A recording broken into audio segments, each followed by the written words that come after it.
I call to order the October 23rd, 2019 Planning and Zoning Commission meeting. Roll call, please. Becker. Present. Buckley. Here. Castro. Here. Klein. Yes, here. Maxwell. Wright. Here. Chair Doe. Here. We have a quorum. Approval of the agenda. Any additions, deletions, or corrections? If none, I'll take a motion. So moved. So moved by Buckley. Second. Second by Wright. All in favor say aye. Aye. All opposed, same sign. The minutes from the October 9th, 2019 meeting were at your table tonight. Any additions, deletions, or corrections? And if none, I'll take a motion. So moved. So moved by Klein, Second. second by Castro. All in favor say aye. Aye. All opposed, same sign. This is the public participation portion of the meeting. Anyone who has any comments or questions that they would like to make about something that is not part of our agenda, we encourage you to come to the podium. If you have something on the agenda, that'll come in a little bit. And there being none, we move to the business portion. Our first item is a public hearing, a petition by DeKalb 343 LLC, represented by Jerry Krasinski of Krasinski Construction Company, for approval of amendments to Ordinance 06-107 and Ordinance 06-109 to accommodate an approximate 1,222,400 square foot distribution center and a 466,560 square foot packing center, as shown on the site plan made part of the zoning application for approximately 106 acres out of a total site area of approximately 343 acres for property located east of State Route 23, north of Gurler Road, west of Kriego Road, and south of I-88. So I open to the petitioners first. If you'd like to come to the podium and state your name and address, please.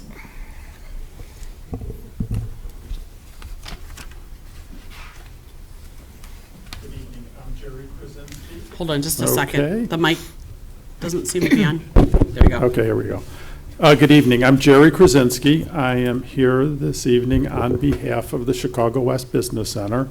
My address is 2107 Swift Drive in Oak Brook, Illinois, 60523. Thank you. All set?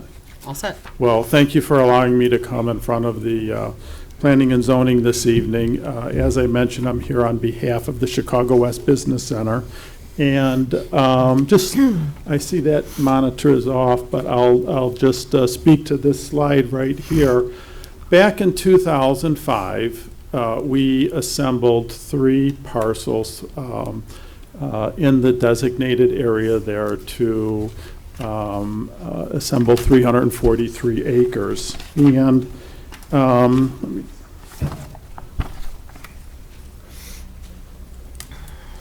going forward, I need to add, oh, there we go. I'll do it. Okay. I'll get it back.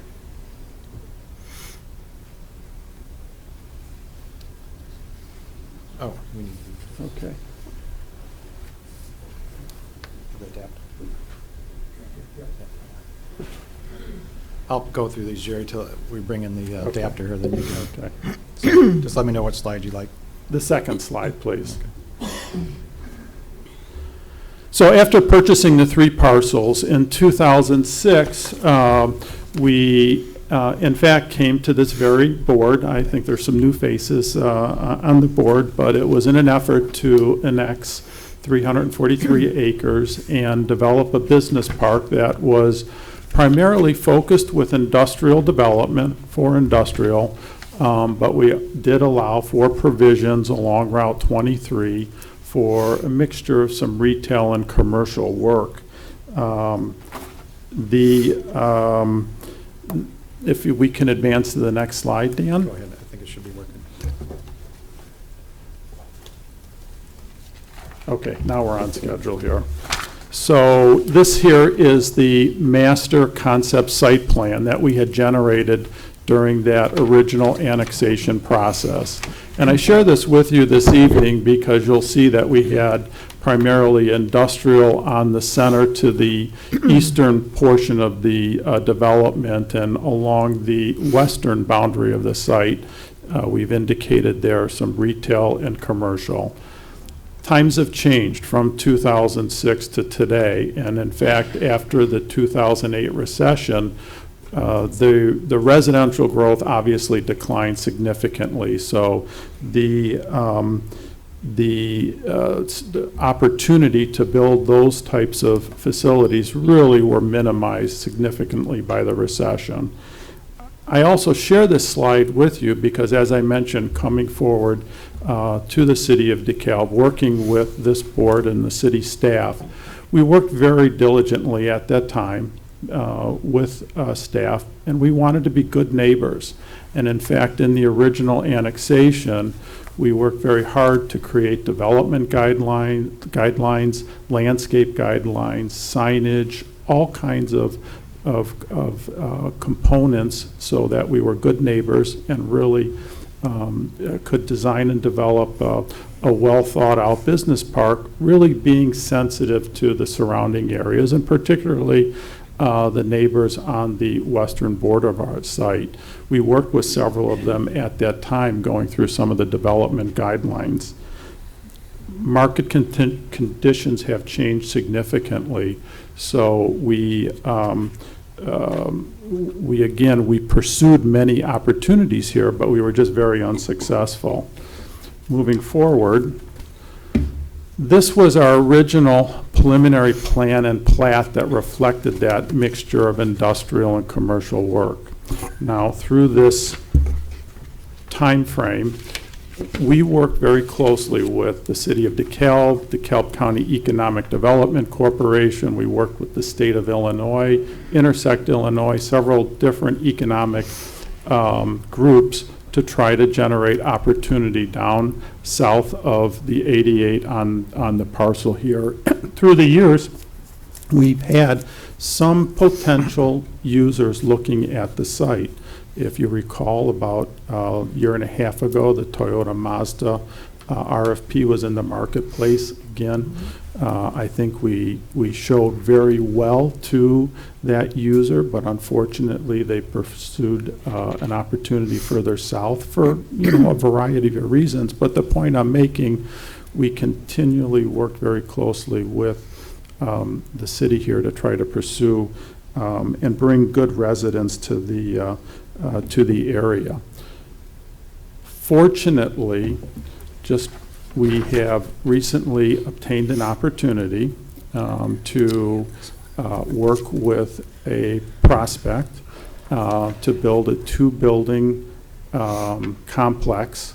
And this here aerial shows really more of a diagrammatic overlay of the two buildings, phase one, that are pochade in solid gray, light gray. And this also indicates sort of how they would be positioned from an aerial view. Again, this is diagrammatic, but it will represent what we're proposing, quite frankly, in the next slide. In a more detailed look at this opportunity, just to share a little more about the potential prospect, they are looking to construct a 1.2 million square foot warehouse and distribution facility for food-related products. So it would obviously meet very high standards, include American Institute of Baking and other regulatory compliance. The warehouse and distribution facility would be air-conditioned, again, controlled environment. It will also contain automation and other aspects of their operation, such as repack and a component of office, etc. And then adjacent to that building will be what is referred to as a packaging center, where they will be bringing product in and going from bulk packaging to smaller containerized packaging. and sorting of product and things of that nature, because they will have several different SKUs that will ultimately go into the warehouse and distribution. That facility as well will be highly automated. In fact, it will be temperature controlled as well. So the master plan for this potential prospect is about 1,000 employees at full growth, and they're buying enough land so they have the opportunity to build manufacturing adjacent to the packaging center.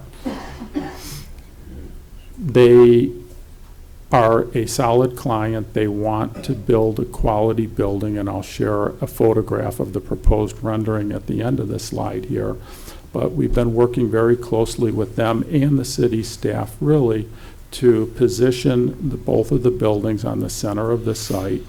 And you'll note on the site plan, we actually created a main single entrance for all of the truck traffic positioned between the two buildings. We wanted to be very sensitive to traffic control and congestion and things of that nature, and that's why we are bringing all of the truck traffic into one main access point, and that'll go through a gated, secured entry point, and there's quite a bit of queuing designed into that access point. And we've provided separate access for the passenger car parking or for employees. Even with expansion, that will be the limiting driveway curb requirements necessary for this development. You'll also note that they do plan on growing and expanding, and that's why they have allowed some expansion area even on the north end of the warehouse and distribution facility. We're actually planning on building the ring road and utility services to the far north of the property to accommodate that. So we purposely put this development in the center of our site, allowing some future growth both to the east and to the west parcel. And I would also like to share that we have modified all of the access to the development to Gerler Road. You'll note that we've not indicated any access points on 23, really to protect the residents on the western side of the site there. At some point in the future, when that parcel west of the this development is built, we do plan and intend on building berming along 23 with landscaping and things of that nature to increase the screening and enhance the environment as well. But that would come at the point of that development on the western portion of the site. Just as an FYI, we will continue to have both the east and the west vacant parcels farmed until the day that there is potential expansion on those parcels.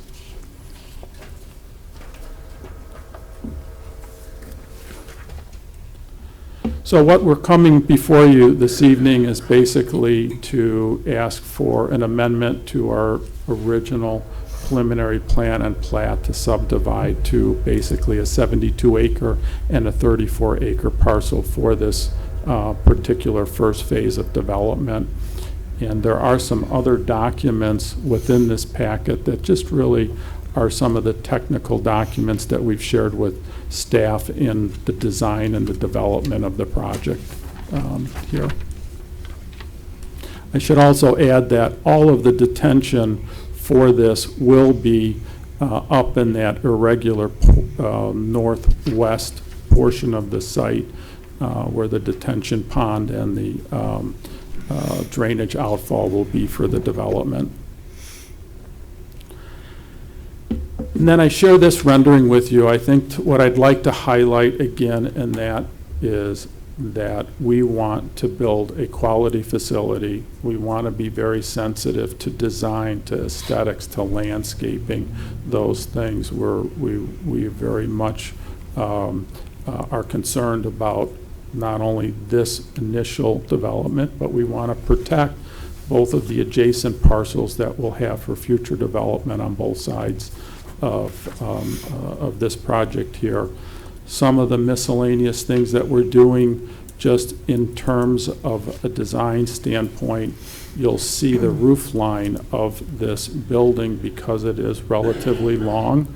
We are creating some undulation and different elevation with a mixture of some different surface texture on the precast panels and a mixture of colors and things, just as a few examples there. So, but in general, we want to remain good neighbors.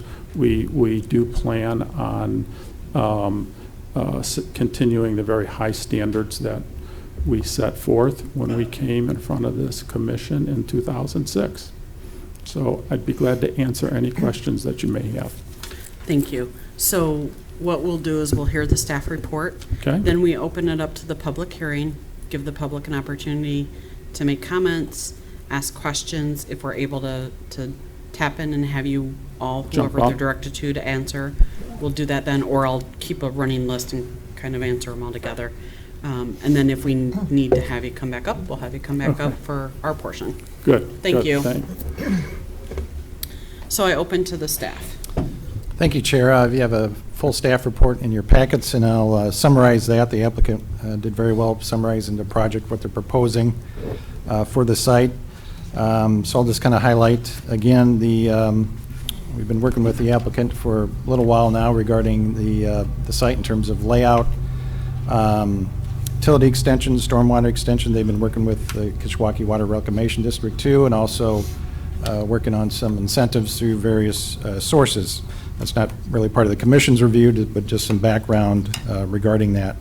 Applicant noted what's being proposed in terms of the buildings, the size, the uses. The proposed uses are permitted in this plan development ordinance, which was approved in 2006. As you can see on the zoning map, most of it was PDI zoning, and then there was some plan development commercial zoning along Route 23 in anticipation of some housing to the south of the site, which never occurred. So actually part of that PD zoning per the ordinance has gone away, actually still reserving 6 outlots along Route 23 for commercial zoning.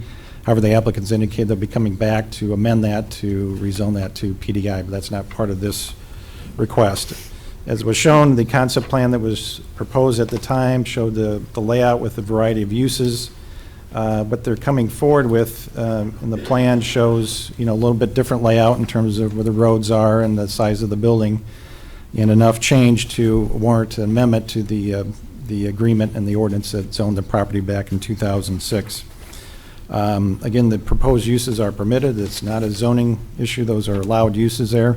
The proposed first 2 buildings meet all the standards in the agreement regarding setbacks, height restrictions, the parking standards, site coverage, floor area ratio, and other requirements. The intent is to amend the 343 acres regarding the first 2 buildings, 106 acres of the site. It's kind of shown here in the red 2 parcels. They just want to amend the ordinance for those 2, and then they'll come back for the rest of it with amendments in the future. So in the report, I just kind of go through some of the discussion in the agreement, some of the development issues, and some of the amendments that are needed. With the plan approval, the agreement did call for final plat, final plan, basically to come back in front of the Planning and Zoning Commission and Council for approval. They're recommending or requesting that this plan, as shown pretty much here, for those 2 buildings only, be the approval for preliminary plan and not come back for a final plan. They've got to submit, and have already submitted, final engineering plans and building plans for the first 2 buildings, first building, which are being reviewed by staff. They're requesting that the staff review those as long as they're in compliance with this preliminary plan in terms of layout, and that the final would be more engineering, stormwater issues, which have been generally kind of looked at already, preliminary, and they'd come back with a final plan to be reviewed by staff when it come back in front of the commission or the council. So they're going to separate these 2 parcels, create them through the Plat Act exemption, and move forward with the construction. As you're probably aware, they've done site grading on the site. They have a mass grading permit issued, which was allowed per the current annexation agreement. Again, the bulk regulations are meeting all those. In the current agreement, there was a design guidelines in there and a design review committee that was supposed to be set up, a private design review committee, similar to Park 88 had, and we amended those, if you recall, recently to kind of remove those. They're very quite in-depth. There's already current standards in the agreement and the UDO that would cover the review of these regarding landscaping and signage and setbacks and all that. So they're requesting, again, this is for the 106 acres, that the design review guidelines be removed. There's still guidelines regarding all the bulk regulations and landscaping and signage and lighting in the ordinance or in the UDO that would cover that.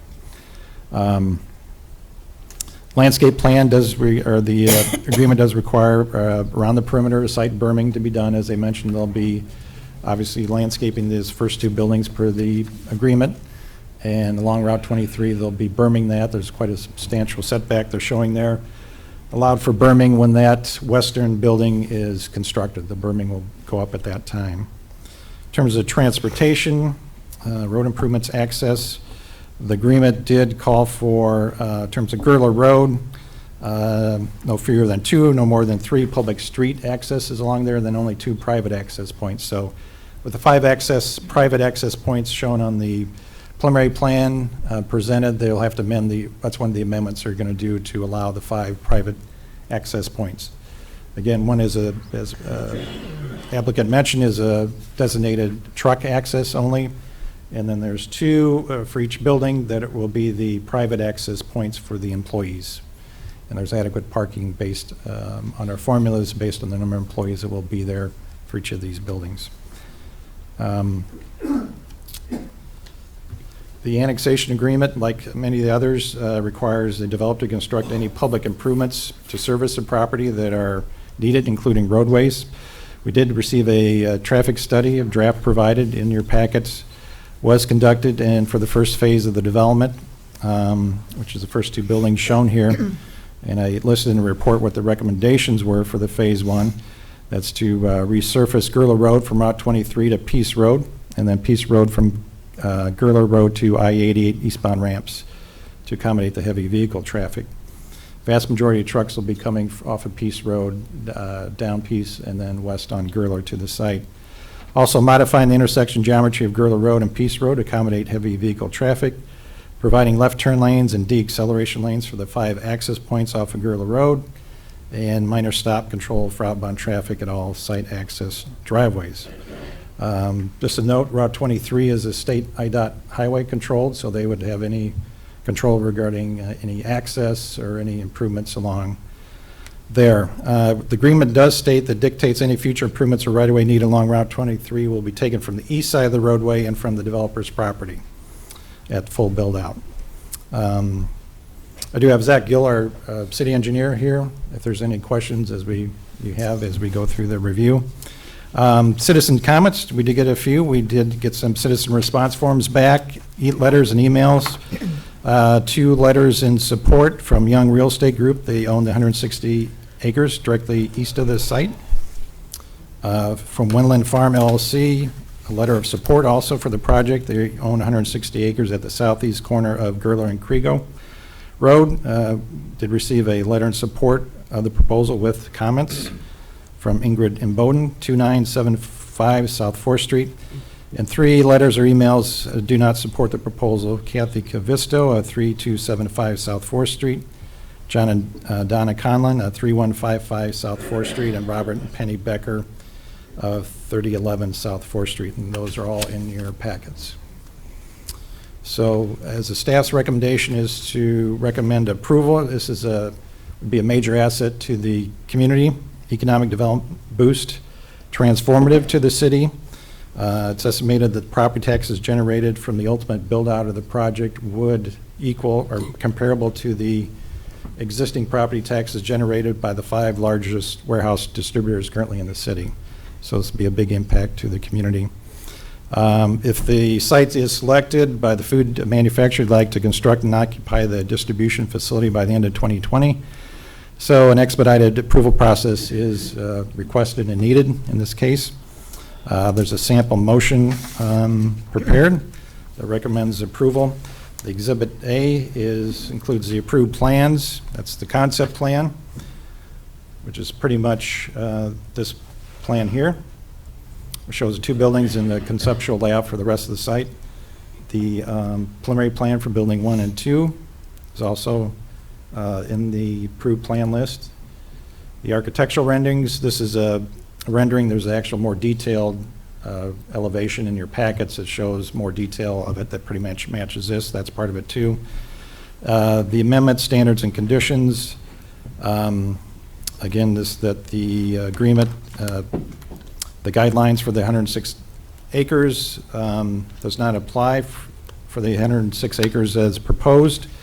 The agreement is amended regarding the approval for the final plan. Again, that would be reviewed by staff as long as it's in substantial compliance with the preliminary plan that's presented tonight.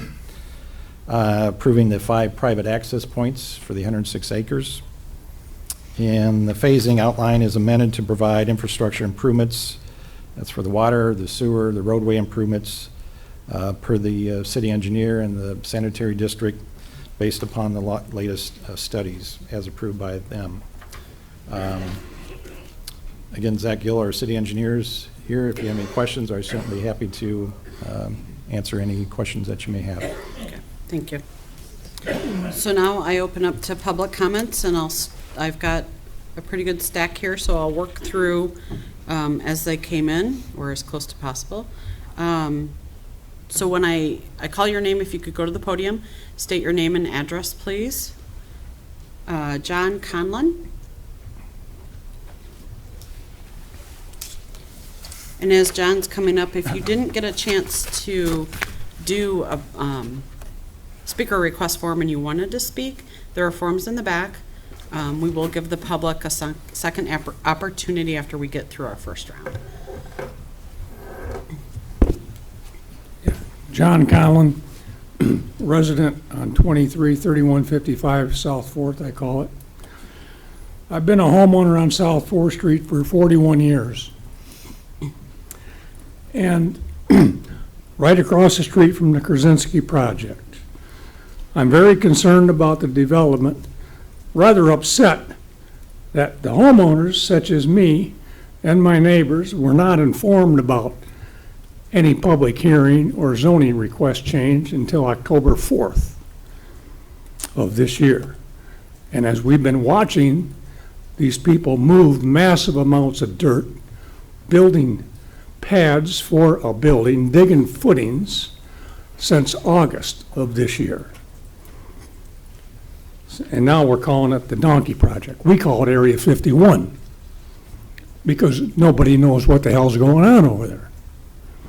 Even tonight, we don't really know what's going on. We know they're wanting to build a couple of buildings and have a distribution center and some type of a food preparation thing whenever. But we don't know what the water main looks like. We don't know what the storm sewers look like to drain the area with all the rooftops and paving that are going to go on over there. We got a major flooding issue right now when we have heavy rains. And I don't see any solution to this. I understand that there is a consultant or somebody studying this to see what the stormwater issues are. But I wonder, as consulting engineers work, they usually have a scope of projects. And how far does this scope go? Does it stop at the Krasinski project line? Or is it going to continue on west where all this water goes now, and it will continue to go west from that project all the way to the Kishwaukee River and north through DeKalb? And right now we have an issue with a lot of critter beaver dams and backups when we get heavy rains. If you were around here in 1983, you might remember the 1983 flood. Or in 96, when we had a 96 flood, all the bridges in town were closed. And this is not going to help the situation when we put all this 2 million square feet under roof, plus the paved areas, if we don't adequately look at the stormwater situation. And I mean severely look at it. Because I just don't think that Mr. Krasinski or Keating, whoever the people are involved in this have bothered to even take a look west of their project. And that's where a lot of the problems lie. We have to get the water underneath of Route 23, underneath the railroad tracks 2 times, and then we daylight it all the way to the river, providing the beavers allow us to do that. The other things I'm a little concerned about is the project is saying they're going to employ 1,000 people, possibly. And I wonder what we're going to do with all that traffic. I just heard tonight that there is no plan for any improvements at 23 and Gurler Road because it's owned by the state of Illinois. So somebody's got to be looking at that. And I don't know how you can greenlight a project like this without having a good traffic study evaluated and agreed upon. Because they're going to definitely need right turn lanes, left turn lanes, stop and go lights, what have you. Not to mention the people that are going to work there. We're talking, I'm seeing 400 parking spaces per building for employee parking, not to mention the trucks. And supposedly the trucks are going to go easterly on Gurler Road to Peace Road. But truck drivers tend to find shortcuts. And I know, gosh darn well, that there'll be trucks moving up and down 23. Whether it gets improved or not, they're going to make that turn. I see them doing it now. So 1,000 jobs, that's great. What are these jobs going to pay? Are we going to pay them minimum wage? What kind of people are we going to have coming in and out of those buildings for employees? Just too many unanswered questions here for me as a homeowner and a resident. And one of the questions I believe on the zoning board questionnaire was that the developer was supposed to address the public health, safety, and welfare of the neighboring surrounding community or area. And I didn't hear that tonight. I haven't seen it in any documents I've been able to gather. And I'm very concerned about that.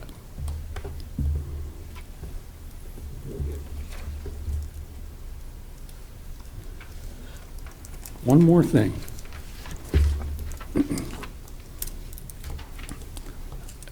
Is 23 going to be widened? Nobody seems to know the answer to that at this point.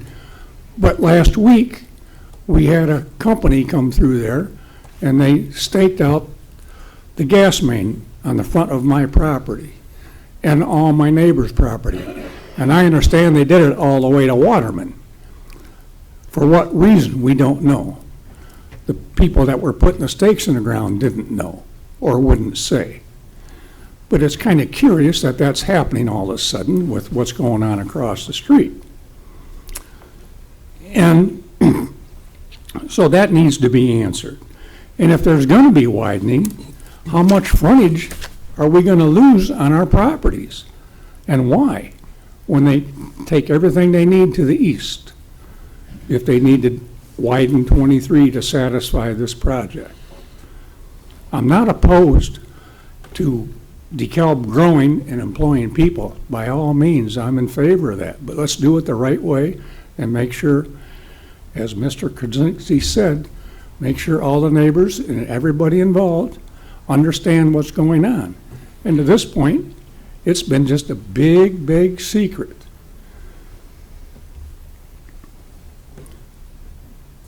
What are the proposed building heights for these pretty buildings that he showed on his renderings there?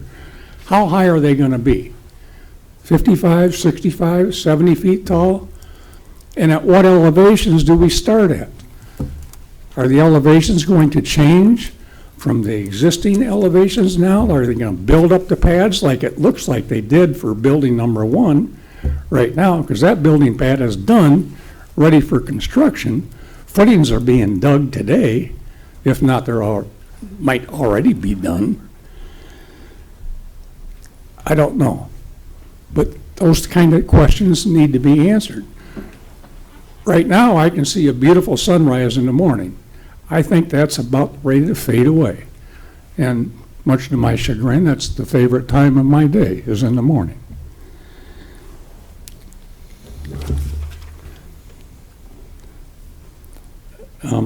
What type of berms? Mr. Krasinski talked about berms, and it looks like on the rendering that I just saw up there a little while ago, it looks like there are ponds along the east right-of-way line of 23, not berms. If they're going to be berms, how tall are they going to be? And what kind of landscaping are we going to do? Along 23 and Gurley Road. Just so many questions, and frankly, no answers. So, thank you for your time. Thank you. I We have can made, maybe try and answer some of these between staff and the developer. you want to Like- answer them now, or do Sure. you want to, okay.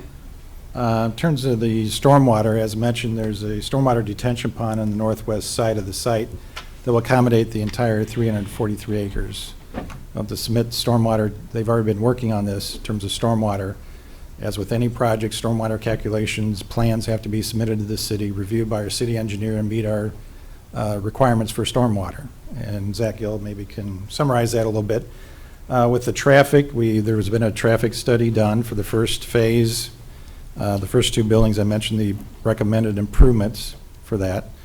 And the city engineer has reviewed those. With the Phase 2 build-out, year 2025, there'll be intersection improvements at Route 23 and Gurley Road regarding turning lanes to make safe turns, in addition to widening Krieger Road to a 3-lane cross-section.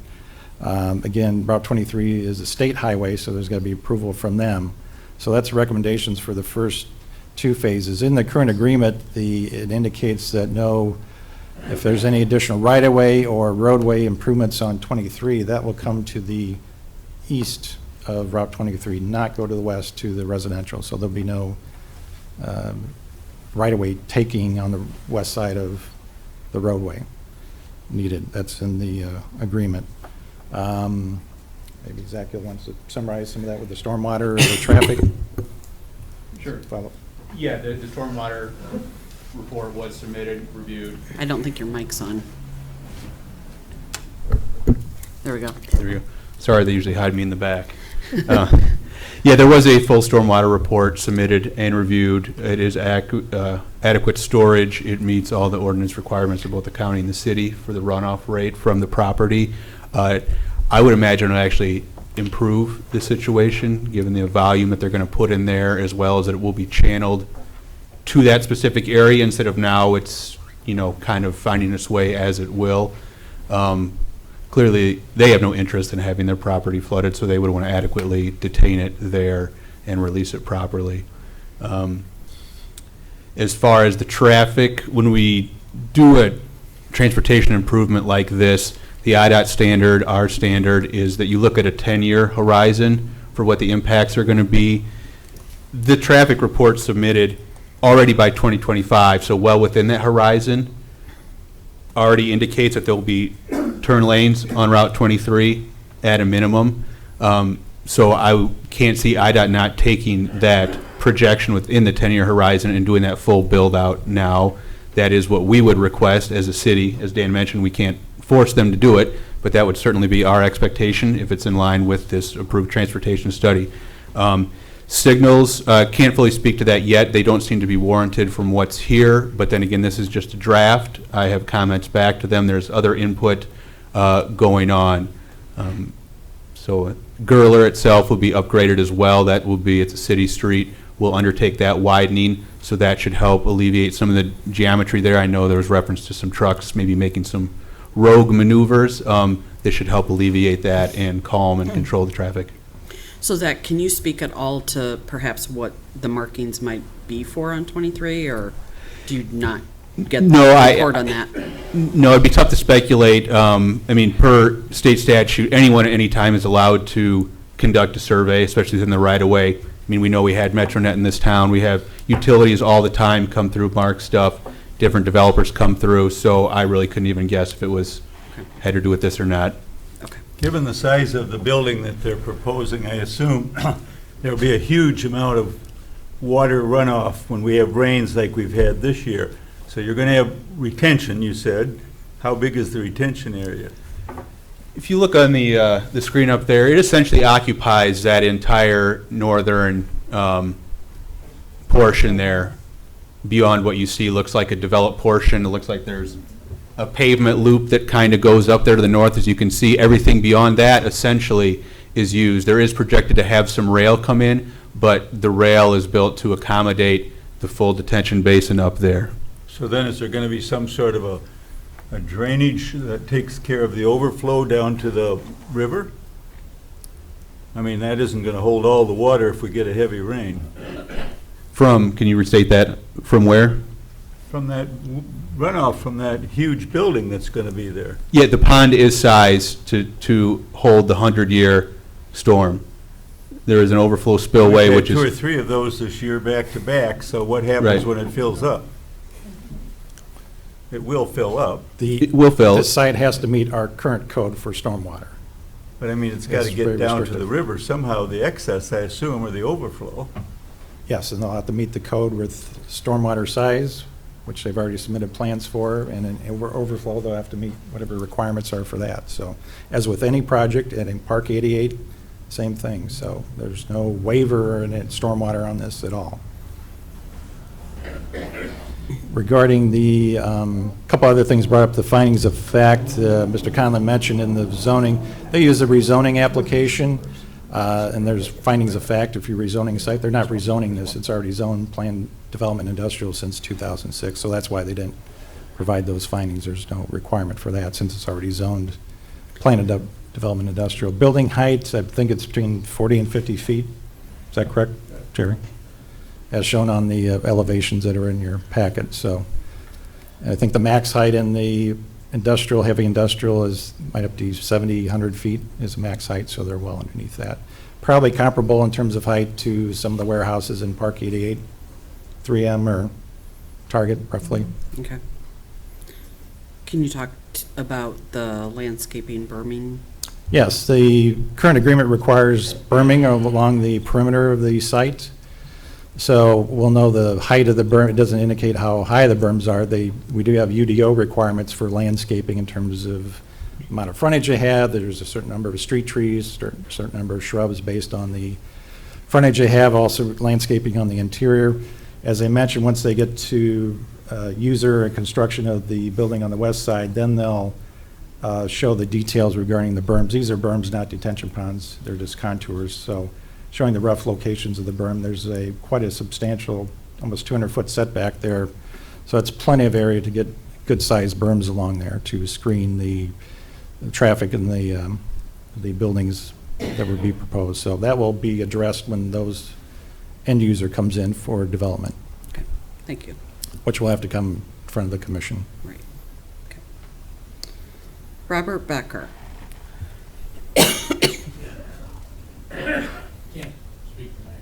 Nope, okay.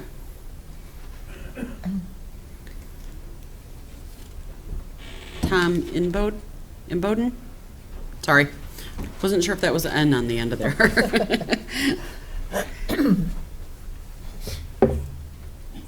Hi, my name's Tom Bowden, and I live at 2975 South 4th Street, outside the city of DeKalb. We're a little bit gerrymandered in that, over the course of the years. Couple things. One, first of all, I want to thank you for your civic service, okay? 'Cause I think that sometimes people don't get thanked enough for that, and, that's, a wonderful thing that you folks are doing. We've always talked for years about Annie Glidden being kind of the, gateway to our community and, how our community looks and when people come off the tollway, how it's perceived. But for years and years, Route 23, we have a lot of people coming into our community, and it always has had a fairly, good look with the homes, down there in the south end of town. It's a nice road to live on because we have very, very wide shoulders, and when you wake up on a Sunday, some days in the summertime, you'll see hundreds of bikes going down there just sometimes all the way to Waterman and that. And I think that, you know, as people come into our community, that even though it's not the gateway to our community, it's been somewhat aesthetically pleasing. You know, you get to the railroad tracks and real quick you look at the A.O. Smith Harvester, but you get underneath the railroad tracks and you're right into town and you're back into housing and that. So, you know, I think, you know, my concern would be, you know, just the impact on, you know, my property, how that's going to look. I'm not going to, you know, but concerned about that area a little bit, about the water. In front of my house, about 10 years ago, we had Route 23 collapse. We have farmland directly across the street. It's not taking all the water. We're looking at the water impact at River Heights Golf Course. So we're seeing a lot of stuff where that water's going to go, and I think that's a issue that really needs to be, you know, dug into well, because you can go back down there and, you know, view that area and look when it rains, and that's with open farmland, you know, taking it, and they're still flooding. I've seen water, you know, across the street on Route 23.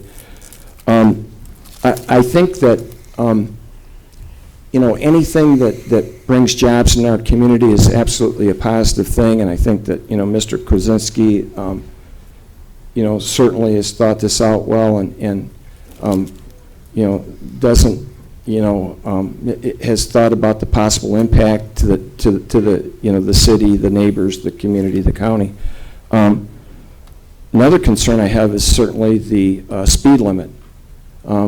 There's been some pretty serious accidents at the corner of Gurler and Route 23 over the course of years, even fatalities, and I think that speed limit, you know, really needs to be reduced down. One other concern, I'm in the food business and we have trucks that go in and out of Chicago all the time, and we go into warehouses all the time. And my question would be, and I see warehouses where they've got automatic picking systems and they're huge. They don't employ that many people.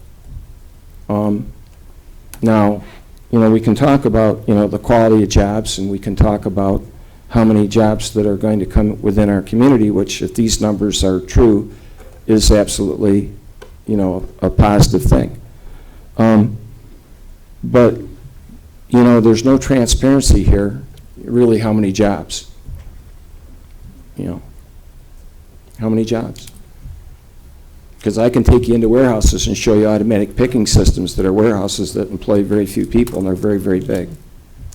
So, you know, there's, you know, some questions here that just, you know, and I can certainly understand that maybe sometimes, you know, you don't want to bring transparency to a deal because it can, you know, make it difficult to get it to the point of completion. But I would just, you know, certainly ask, you know, the Plan Commission that, you know, you do due diligence on this, and that you dig in and ask those tough questions. You know, certainly water, though, is a big impact. You know, that's a concern.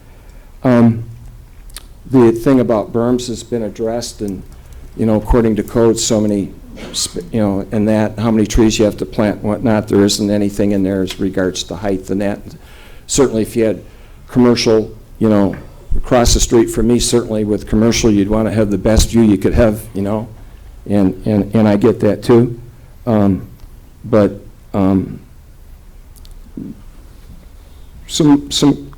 quite a few questions there. And I didn't bring my glasses, so you got to forgive me, and I'll finish up here in just a half a second. Got a pair for you.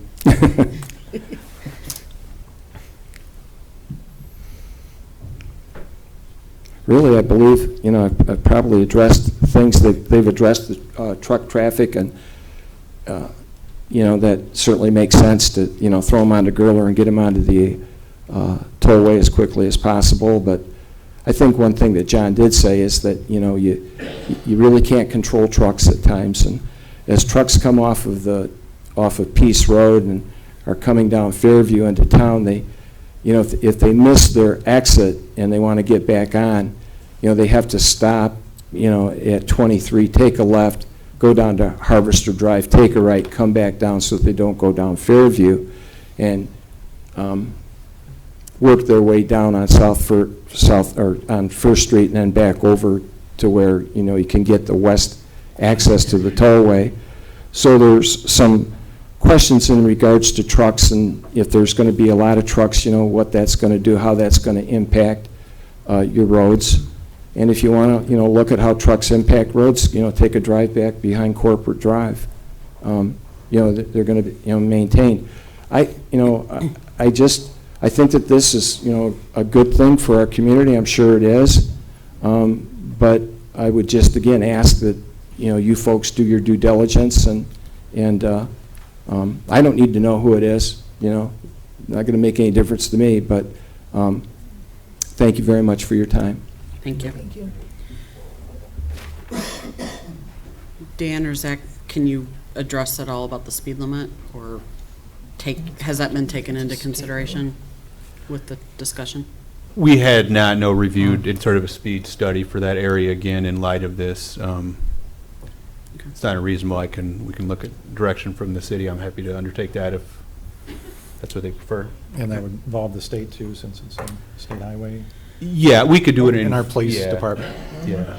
I think it probably would be a wise Sure. item to look into. As Mr. Imboden said, I've been through there, and I have slowed down to the speed limit and had people pass me because they weren't happy because I was slowing down to the speed limit. So it's probably a good idea, given that area. Thank you.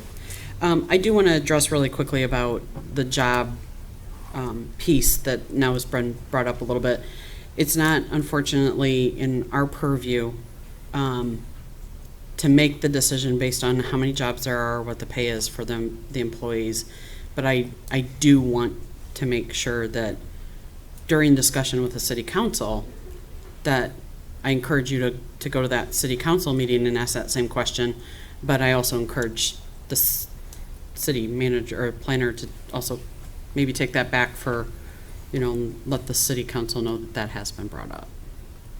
Just So I to don't speak to wanna that, Ignore that. we are reaching out to the state for infrastructure assistance, and part of that application process is the end user certifying on the state application the jobs that they intend to create, because the funding is directly tied to that.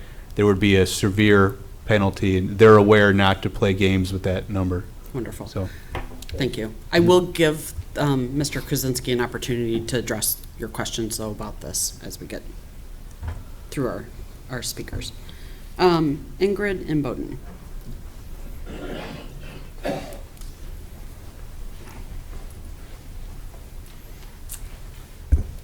Ingrid Imboden, 2975 South 4th Street, right across the highway. And I think he copied my notes. Well, I do also want to welcome the Krasinski team to the community, because we do think it's important to have something happening in DeKalb. We need some industry. And we hope they find it rewarding. And we have been at our address for 32 years, and we receive a lot of compliments on how nice everything looks on the way as people drive into DeKalb from the south. And I think every one of us in that strip takes great pride in what their houses and yards look like. And I'm a big fan of berms, okay? I want big berms with pine trees. No deciduous trees, please, because they just drop leaves, and then you can see through them in the winter. Okay, and another thing I'm kind of a advocate for would be having shielded lighting. You're going to have to, every warehouse, every parking lot has to have lighting. But the big problem is that light can go broadcast for miles. Someone I know lives on Kesslinger Road. They tell me their upstairs is fully lit from Nestle's lights every night. Well, if you ever go to Florida, they have the sea turtles along the coast, and they have protective lighting in the parking lots so the turtles don't think it's morning. So that was, I think, a very important thing to have shielded lighting. Okay, that speed limit out Route 23, I really believe it should be lowered. You already mentioned there would not be an entrance on Highway 23. I'm very thrilled about that. And at one time I read in the Chronicle that there would be this big 1,000,000+ square foot building that would be warehousing and food processing, then another building that would be regarding a knowledge-based company. Well, I haven't got it figured out yet what a knowledge-based company is. Is there still another building going on other than the food and packaging? That's not part of this, request or Okay. application. Of course, I think I'm sad at the same time to see some 343 acres of farmland disappear, because this is like some of the best farmland in the world. And I am also concerned about the water. About 2005, I believe it was, there was a meeting going on. It was the Rockefeller Group was planning on some warehousing back there, and the water issue. I have a yard, at my neighbor's yard, where it goes right between us. We call it Lake Cathy. And when that water goes west of us under the railroad track. Now the Park District bought it because that area is full of beavers. Well, I like animals, but not when they interrupt with our life. So I think that whole area needs to be dredged out. Just something to consider, because once you have some of these rainstorms like we've had this past year, where's the water going to go? Because you're going to release it, and it's going to go under that bridge, and then it's going to stay there and back up, just because there's a lot of beavers back there. I was back there. This was before we had digital cameras, and I took like 1, 2, 3, 4, about 4 or 5 pictures and put them all together to show you how big the beaver dam was. Oh, just for that. But it really should be looked into. Anyway, thank you. Thank you. Just to follow up on the berming, the Imboden's brought up, Mr. Imboden mentioned, which is true, the current zoning, a commercial PDC along Route 23, seen in the orange there, they're not going to propose that. So if there's retailers along there, the berming would be a lot less. They want to have visibility. So with the manufacturer, they got quite a setback over 200 feet here with berms. That's plenty of room to have some nice berming, and they're not obviously concerned about having high visibility with their building on Route 23. So that screening there should be much improved if compared to if it would be built as for retail along there, certainly. And regarding the lighting, we do have photometric requirements, lighting requirements in the UDO regarding maximum height of the poles and the lighting intensity, foot candles, and also look to have the lights so they're screened, so the light shines down, not horizontally, which may be the issue at Nestle perhaps. But so those are things we do look at, and they're backed up in the UDO for that. Okay, thank you. Kathy Cavisto?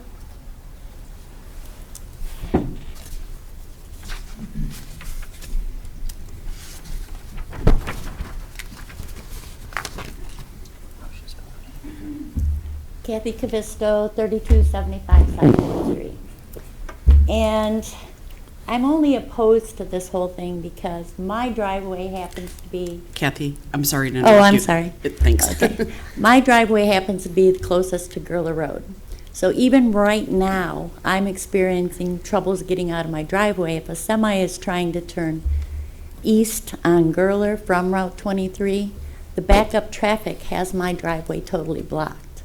Now, if this building's going to be completed by 2020, and there's no plans till 2025 to put turn lanes in, my driveway's going to be completely useless for 5 years. Sorry, I'm not a speaker. I'm really nervous. It's okay. But I'm really just concerned about the traffic. And if we have 1,000 employees, it's great that there's only access from Gurler Road for the trucks, but then you've got those employees going down to my corner too. So I don't ever see using my driveway properly again if we don't do something with the traffic right away. And I can't figure out why we wouldn't be doing something with the traffic right away if everything's going to be done by 2020 for those 2 buildings. And that's my main concern. Thank you. Thank you. Can I clarify that? I apologize if I wasn't clear before. So because it will be done by 2025, IDOT would look at that as what they would do in year one. So they take a 10-year projection and they treat that 10-year condition in year one. They don't wait for year 5 or year 10 to get here and then go back out and do more work. That's what I was, so be. If that's, if IDOT sees this the same way and concurs with this study, then yes, they would do that in year one because they know that within 5 to 10 years, the additional traffic is coming. Yeah, they like to be anticipatory, not reactive, so. But if they don't anticipate within the first year, then they've got up to those 5 years to perhaps make adjustments, or, like, they might make it in the second year because they don't know what the traffic exactly would be in the first year. Or would they try and do the improvements the first year? They take what's on paper, and if they Okay. concur with this, they would go out and do it day one. Okay. And say that's the assumed, yeah.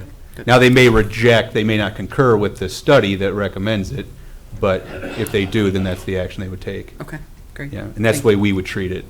Okay. An Thank important note, too, if there's additional development in the area, the study just looked at this site here, if there's additional development in the area, would add traffic to that intersection, that those type of improvements may happen earlier. Rather than later? Yeah. Yeah, okay. Thank you. Paul Borick. And as Paul's coming up, I do want to make a comment, as I think Mrs. Inboden had said, that area is beautiful as you come into town, so you all do very well with your yards. It's my favorite area at Christmas time. Oh, yeah. Sorry, I just had to make a comment while it was coming up. Good evening. I'm Paul Borick, Executive Director of the DeKalb County Economic Development Corporation, 2179 Sycamore Road in DeKalb. The DeKalb County Economic Development Corporation is a public-private partnership working to facilitate sustainable and diversified economic growth in DeKalb County. Our membership includes 200 private businesses, institutions, and individuals, together with the City of DeKalb, DeKalb County, other municipalities, school districts, and taxing bodies. DCEDC's efforts to expand and diversify the economy focus on business attraction and expansion, enhancing the business climate, marketing and promotion, and strengthening the public-private partnership critical to effective business attraction and expansion. In fulfillment of this mission, I encourage the Planning and Zoning Commission to approve the amendment to the annexation agreement requested by DeKalb 343. The property has been planned office research and industrial since the city's adoption of the 2005 comprehensive plan. The property has been zoned planned development industrial since 2006, and food processing, distribution, and packing centers are allowed uses. DCEDC has worked with Krasinski Construction and the City of DeKalb for more than a dozen years to market the site to attract highly capable and productive industries. Each year, DCEDC prepares more than 30 detailed proposals and presentations to site selectors, developers, and corporate executives, addressing numerous specific requirements including land, transportation, utilities, labor, supplier industries, operating costs, and incentives. As noted by the City of DeKalb, this project is of a scale that will rival the combined existing large-scale industrial developments presently in the City of DeKalb, with significant property tax generation and job creation. For these reasons, we encourage your full support of the amendments requested tonight. Following me, business leaders and DCEDC board members have requested the opportunity to share their perspective with the Planning and Zoning Commission tonight. Thank you. Thank you. Chuck Kaiser.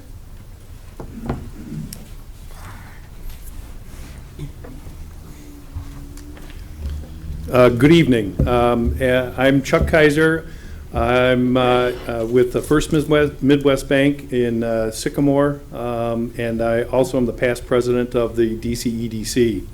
I work at 230 West State Street in downtown Sycamore. And I just wanted to echo some of Paul's comments.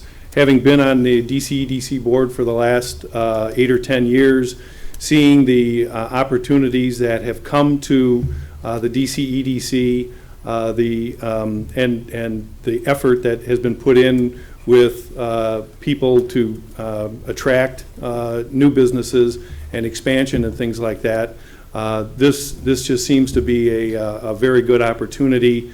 We worked very hard a couple of years ago on the Toyota Mazda opportunity, and we're disappointed that it didn't come here. But from that standpoint, one of the things that we've learned over the last few years at the DCEDC is that food processing is one of the major attractions that are businesses that are looking to come and expand their opportunities. That's one of the, I think it's over 50% of the new opportunities that the state looks at is in food processing.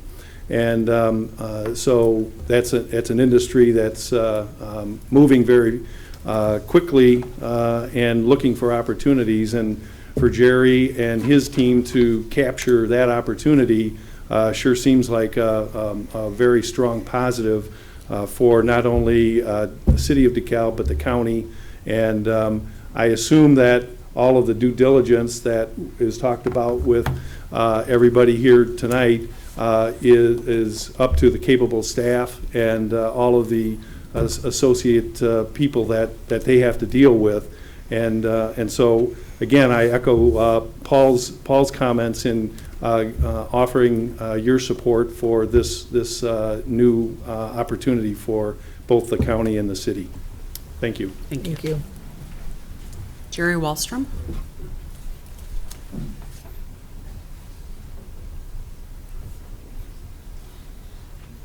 Hello, I am Jerry Wallstrom. I live at 332 Greenwood North in DeKalb. I've been a realtor in DeKalb for, let's say, over 40 years. I've been around to see the different housing opportunities and perhaps, let's say, catastrophes that have happened over that time period, one of which comes to mind that maybe several of you might have experienced, and that was back in the early 1980s when a major employer at that time, it was General Electric, moved several of their administrative offices, engineering, marketing, and so on, to another location in Holland. At that time, in the early 80s, it was a very disastrous effect on the real estate market in DeKalb.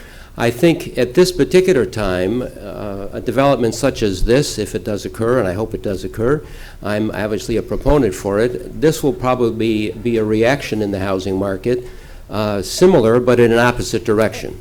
So I looked at those as kind of similar but contrasting. New housing development is important to a balanced, sustainable growth by providing the housing stock for workforce recruitment and supporting demand for retail products and commercial services. Significant job creation that is being mentioned here is important to a balanced and sustainable growth by providing the housing stock for workforce recruitment and supporting demand for retail products and commercial services. So I did want to pass out, just for information purposes, kind of a history, I guess, of where the housing market has been. Thank you. So when we get back to the podium, can you just kind of say what you just said? So it's on record. Thank you.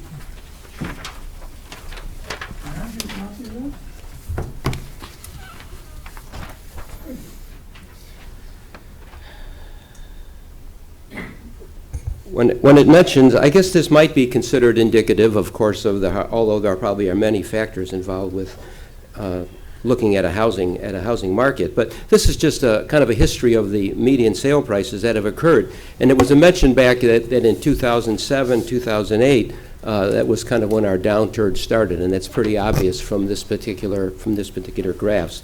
This one just compares DeKalb and Sycamore.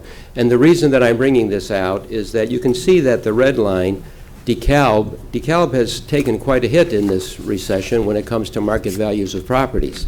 And now as you look at the very right-hand side of this graph, you see that we are not, well, we're quite a ways away from where we were 11 years ago. I feel that a development such as this, providing the jobs that were mentioned, is definitely going to increase the demand, is definitely going to bring in people that will be able to afford housing in DeKalb. And I think it should be considered positively to bring that red line up in the years to come. Thank you. Thank you. Cohen Barnes?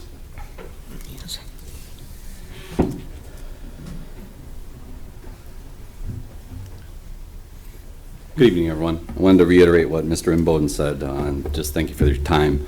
I know it takes a lot to prepare for these meetings, attend these meetings, follow-up meetings, and I just really appreciate that we've got citizens that step forward and do what you do. My name is Cohen Barnes. I live at 234 Greenwood North.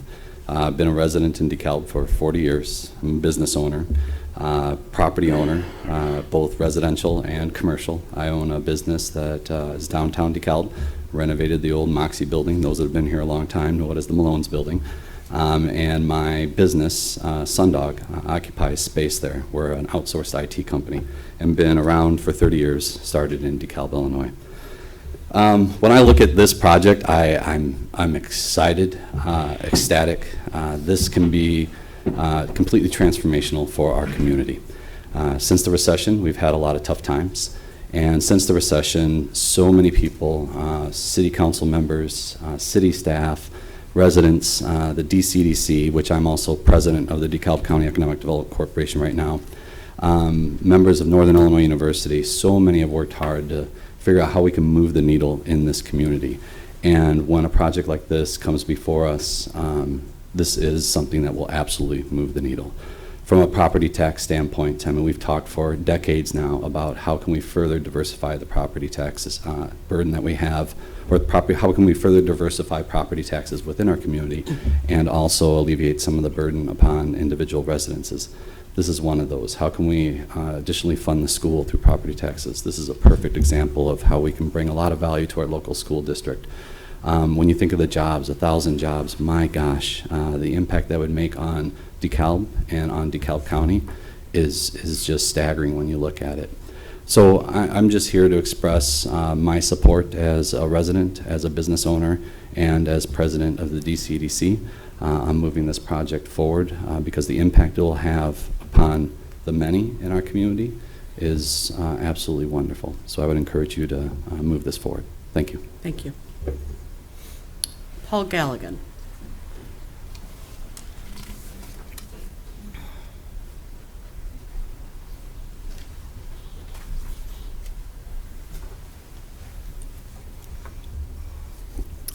Good evening. My name is Paul Callaghan. I live at 1512 Creighton Circle East in DeKalb. I am here to speak in favor of the proposed amendments for the property of DeKalb 343 LLC, also called Chicago West Business Center. I'm very familiar with the property that's the subject of tonight's hearing. Prior to my 2015 retirement from a management career with Electric Utility ComEd, I was involved with projects that saw significant investments in infrastructure reinforcement affecting these parcels. I frequently worked out of the local DeKalb ComEd office, which is located just south of this area at Kesslinger Road. And I saw signs promoting development of this site. And through my participation in activities with the DeKalb County Economic Development Corporation, I observed firsthand the enthusiastic efforts put forth by Jerry Krasinski to market this property for major impact economic development projects. Jerry Krasinski is certainly making a major commitment to attract a specific client to the Chicago West Business Center by initiating the grading of the site along with stormwater management.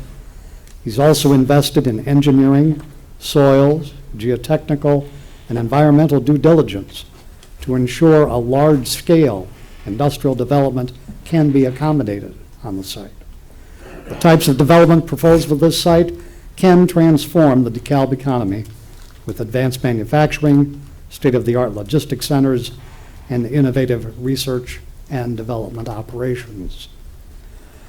Business attraction and expansion is a complex undertaking with intense competition from cities, counties, states, and even other countries.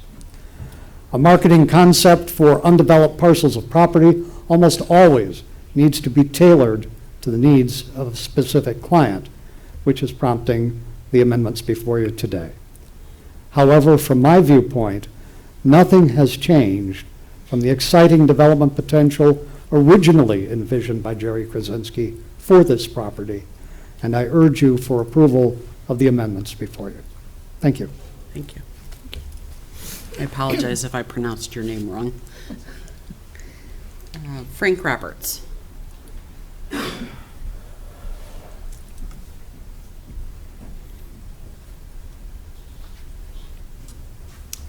Good news. I think I'm the last DC EDC person to speak. My name is Frank Roberts. I live at 1130 Glidden Avenue in DeKalb.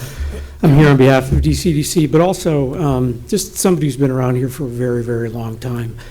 We talk about water. We talk about speed. We talk about impact. I grew up at the end of Fairmont Drive. My parents' house today is gone because of the impact of water. FEMA bought it. My dad moved out of it and sold it and went to Oakcrest, and that's gone. So why do I say that? I say that because I think this project is a wonderful project, but it has to be done right. But it also has to be done. I'm a commercial banker. I work at First National Bank. I've been a commercial banker for 35 years. I've been with our local bank here for 25 years. I've seen all the economic challenges in our community, and this opportunity right here to get 1.7 million square feet in phase one of space that is not speculative. We're all going to need food. That's going to be here for a long time. This really can be very, very transformative. The amount of time it will take to generate 1.7 million of new square feet with the type of incentives that may or may not come along with this, the type of taxes that are going to come along with this. I don't know any of the economics of it, but having been around here for a very, very long time and seeing the challenges that are facing our community, on behalf of DCDC and myself, I'm very supportive of moving this forward.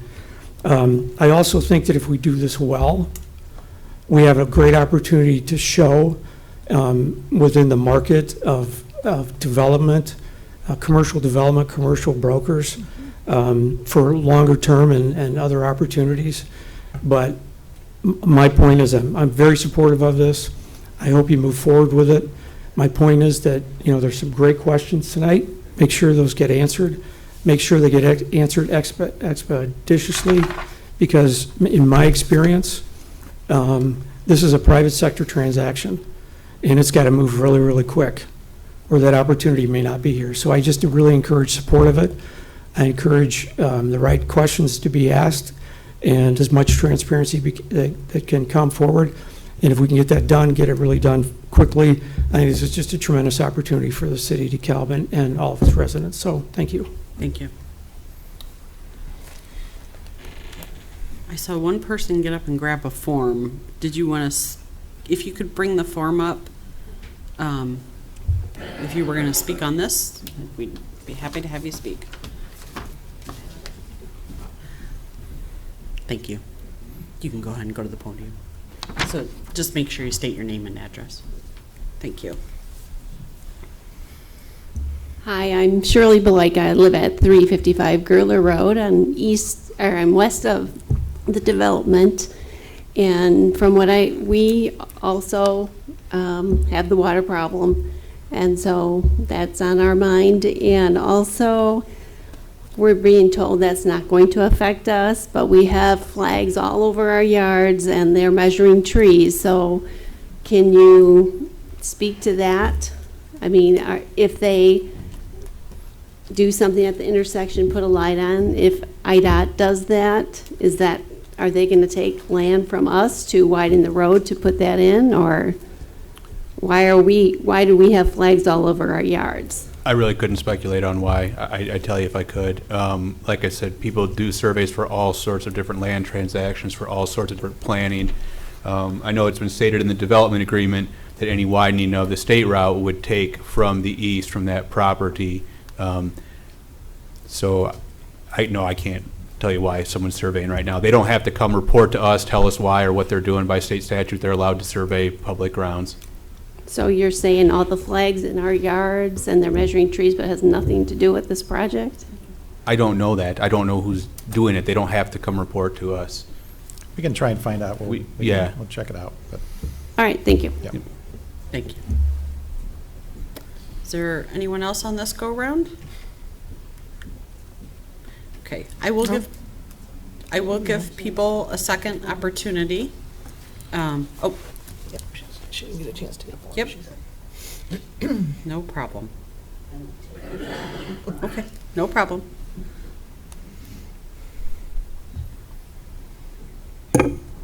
Excuse me for not filling out a form. I probably am the closest to the entrance of this project than anyone along our south corridor there on Route 23. With due respect to the project, which I'm all for improvement and development, I was born and raised here. I'm a direct descendant of Annie Glidden. So I have deep roots in this community, and I've watched the land around this community for many, many years. But is it necessary, Mr. Krasinski, that these workers start at 5:30 a.m. since August?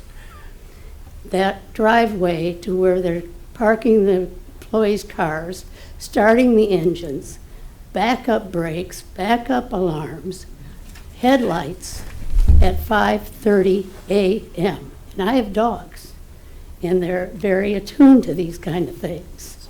Does this mean next week when we fall back an hour, they're going to start at 4:30 a.m.? I've been ill. My neighbor to the north of me is ill, and it's hard to sleep when you're ill. But then when you hear the beep, beep, beep, and the headlights and room, room, room, it's very disrespectful.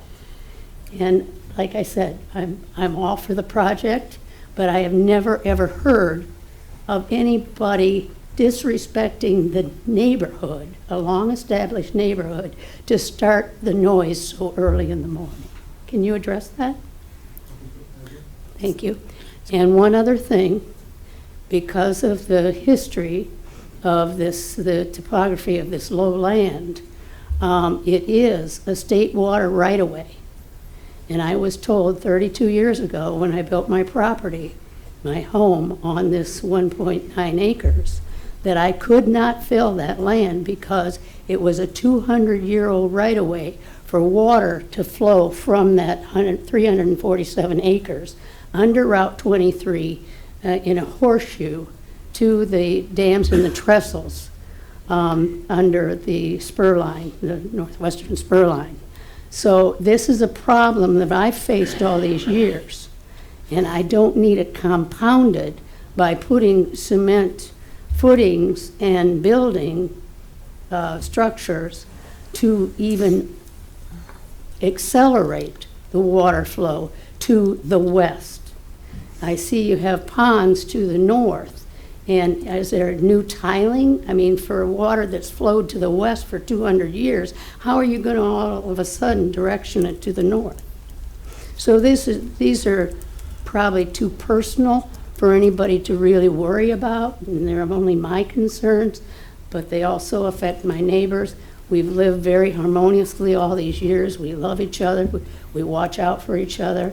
I'm single. Several of our residents along the way are single. We don't have, lots of money to fight City Hall.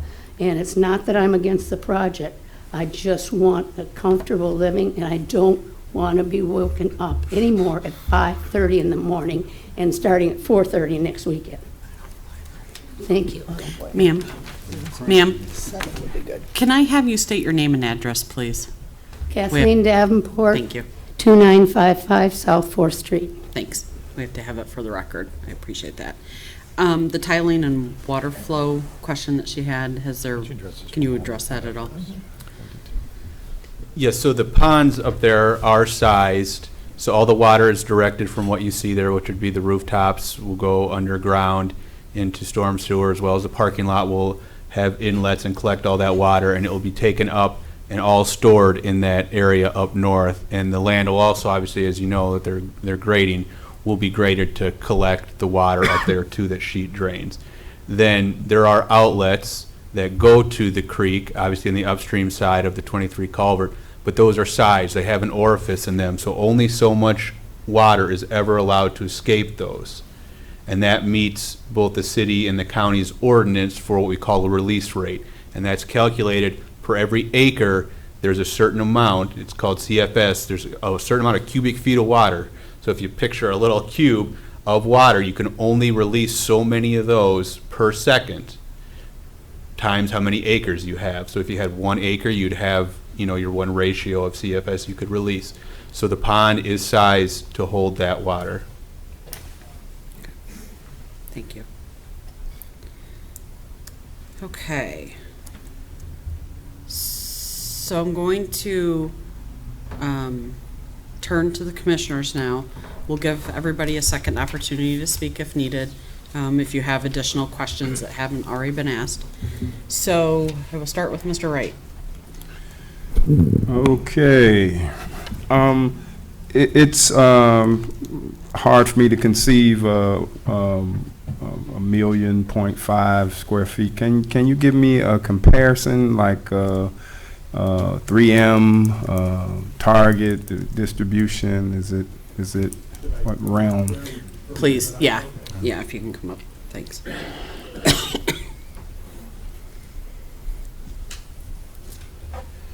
So I believe the Target facility is 1.5 million square feet. Now, that is an L-shaped configuration. The distribution center here will be linear, all in one direction. And this facility is 1.2 in comparison. Now, when the expansion would occur in the future, it has the potential to equal the Target facility of 1.5. And I think the last 3M building on Fairview, the one furthest east, was just under 1 million square feet, I believe. Okay, good. All right, now, we talked about the widening of 23 belonging to IDOT. I mean, anything that has to be done to the highway is IDOT. Who proposes or initiates that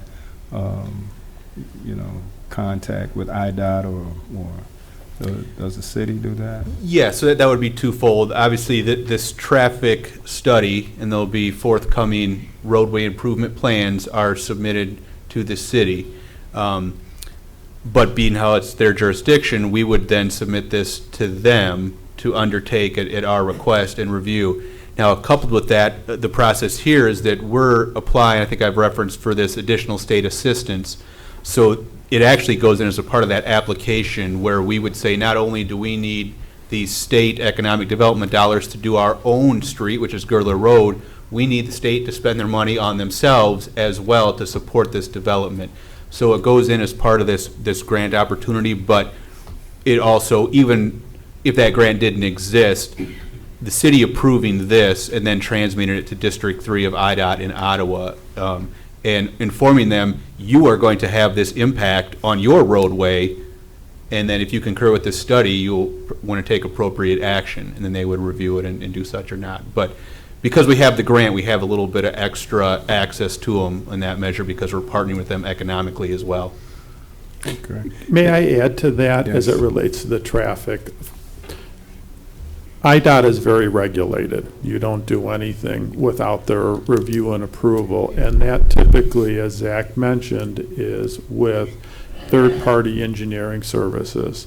It really began with DeKalb 343 retaining a private traffic engineer that did a study. The study began with data collection, so they actually came out physically on the site and they measured traffic counts at all the major intersections, such as Gerler and 23, Peace and Gerler, 23 and Fairview, Peace and the I-88 interchange. They came out there, they do data collection. That data collection actually defines the type of traffic it includes, whether it's passenger vehicle, truck traffic, and also looks at the timing and circulation routes for that. So that is really the base information that goes into the traffic study, and that traffic study then helps IDOT, as well as the city and the county, really evaluate those improvements. So it's not done without a very careful and thorough investigation, but we are really limited to the direction of whatever IDOT is willing to do on that intersection. So they get this base information, and do you then put projections on that because of the size of your project, the number of employees? We don't. The traffic the study, consultant does, right. yes. And they look at these types of buildings. They count the number of dock doors. They look at the parking spaces. They determine if it's a single shift or multi-shift operation. They take all of that data and analyze it before they make their projections. That's correct. Okay.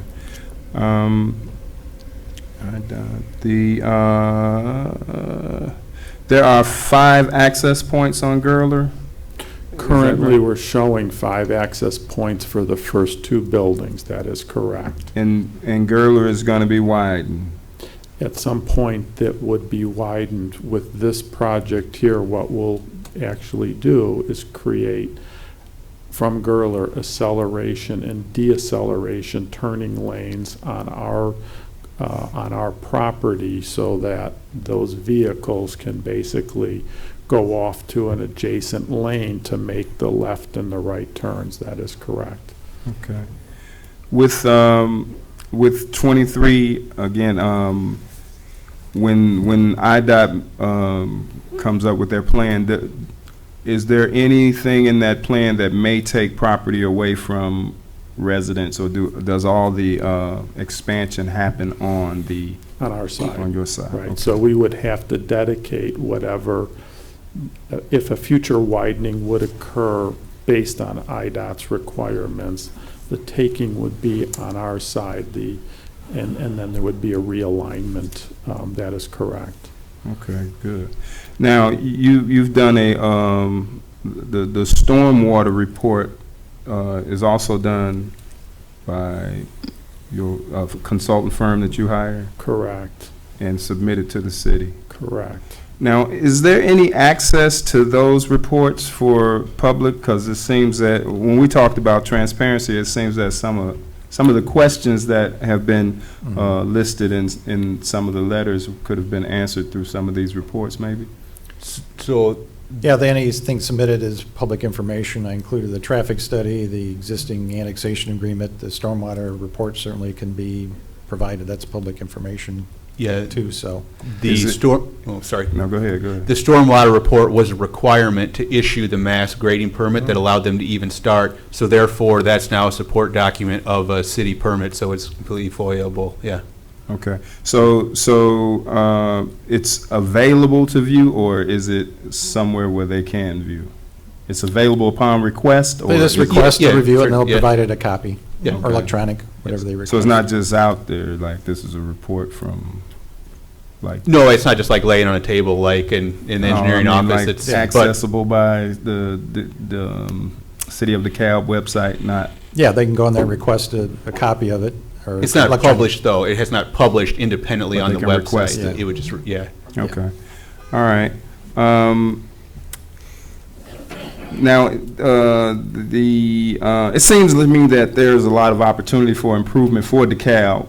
You know, I want to say that, you know, I'm trying to address some of the points in some of the emails and letters that residents have. I mean, I don't live on 23, so I always think expansion is great, but then you hear from the residents, and I wanted to answer some of those. But it seemed that there's a lot of impact that it can have for our community with housing and the economy and parks and businesses and tax boosts and all that. So I commend you on your report. I'm thanking you for coming to this community, and want to say that I hope that we can, you know, make DeKalb a better place through this whole project. So that's all my questions. Yeah, I just have couple of questions. One's a follow-up to his, I guess. When you do your expansion or those acceleration, deceleration lanes on Gurler, where are they coming out of? Are they coming out of your side of the property, or? Yes, they would. That Okay, is so correct. anything that happens around it that has to be used will come off of your property? That is correct. Okay. You talk about truck access. How many trucks per day do they anticipate? What's the truck traffic like?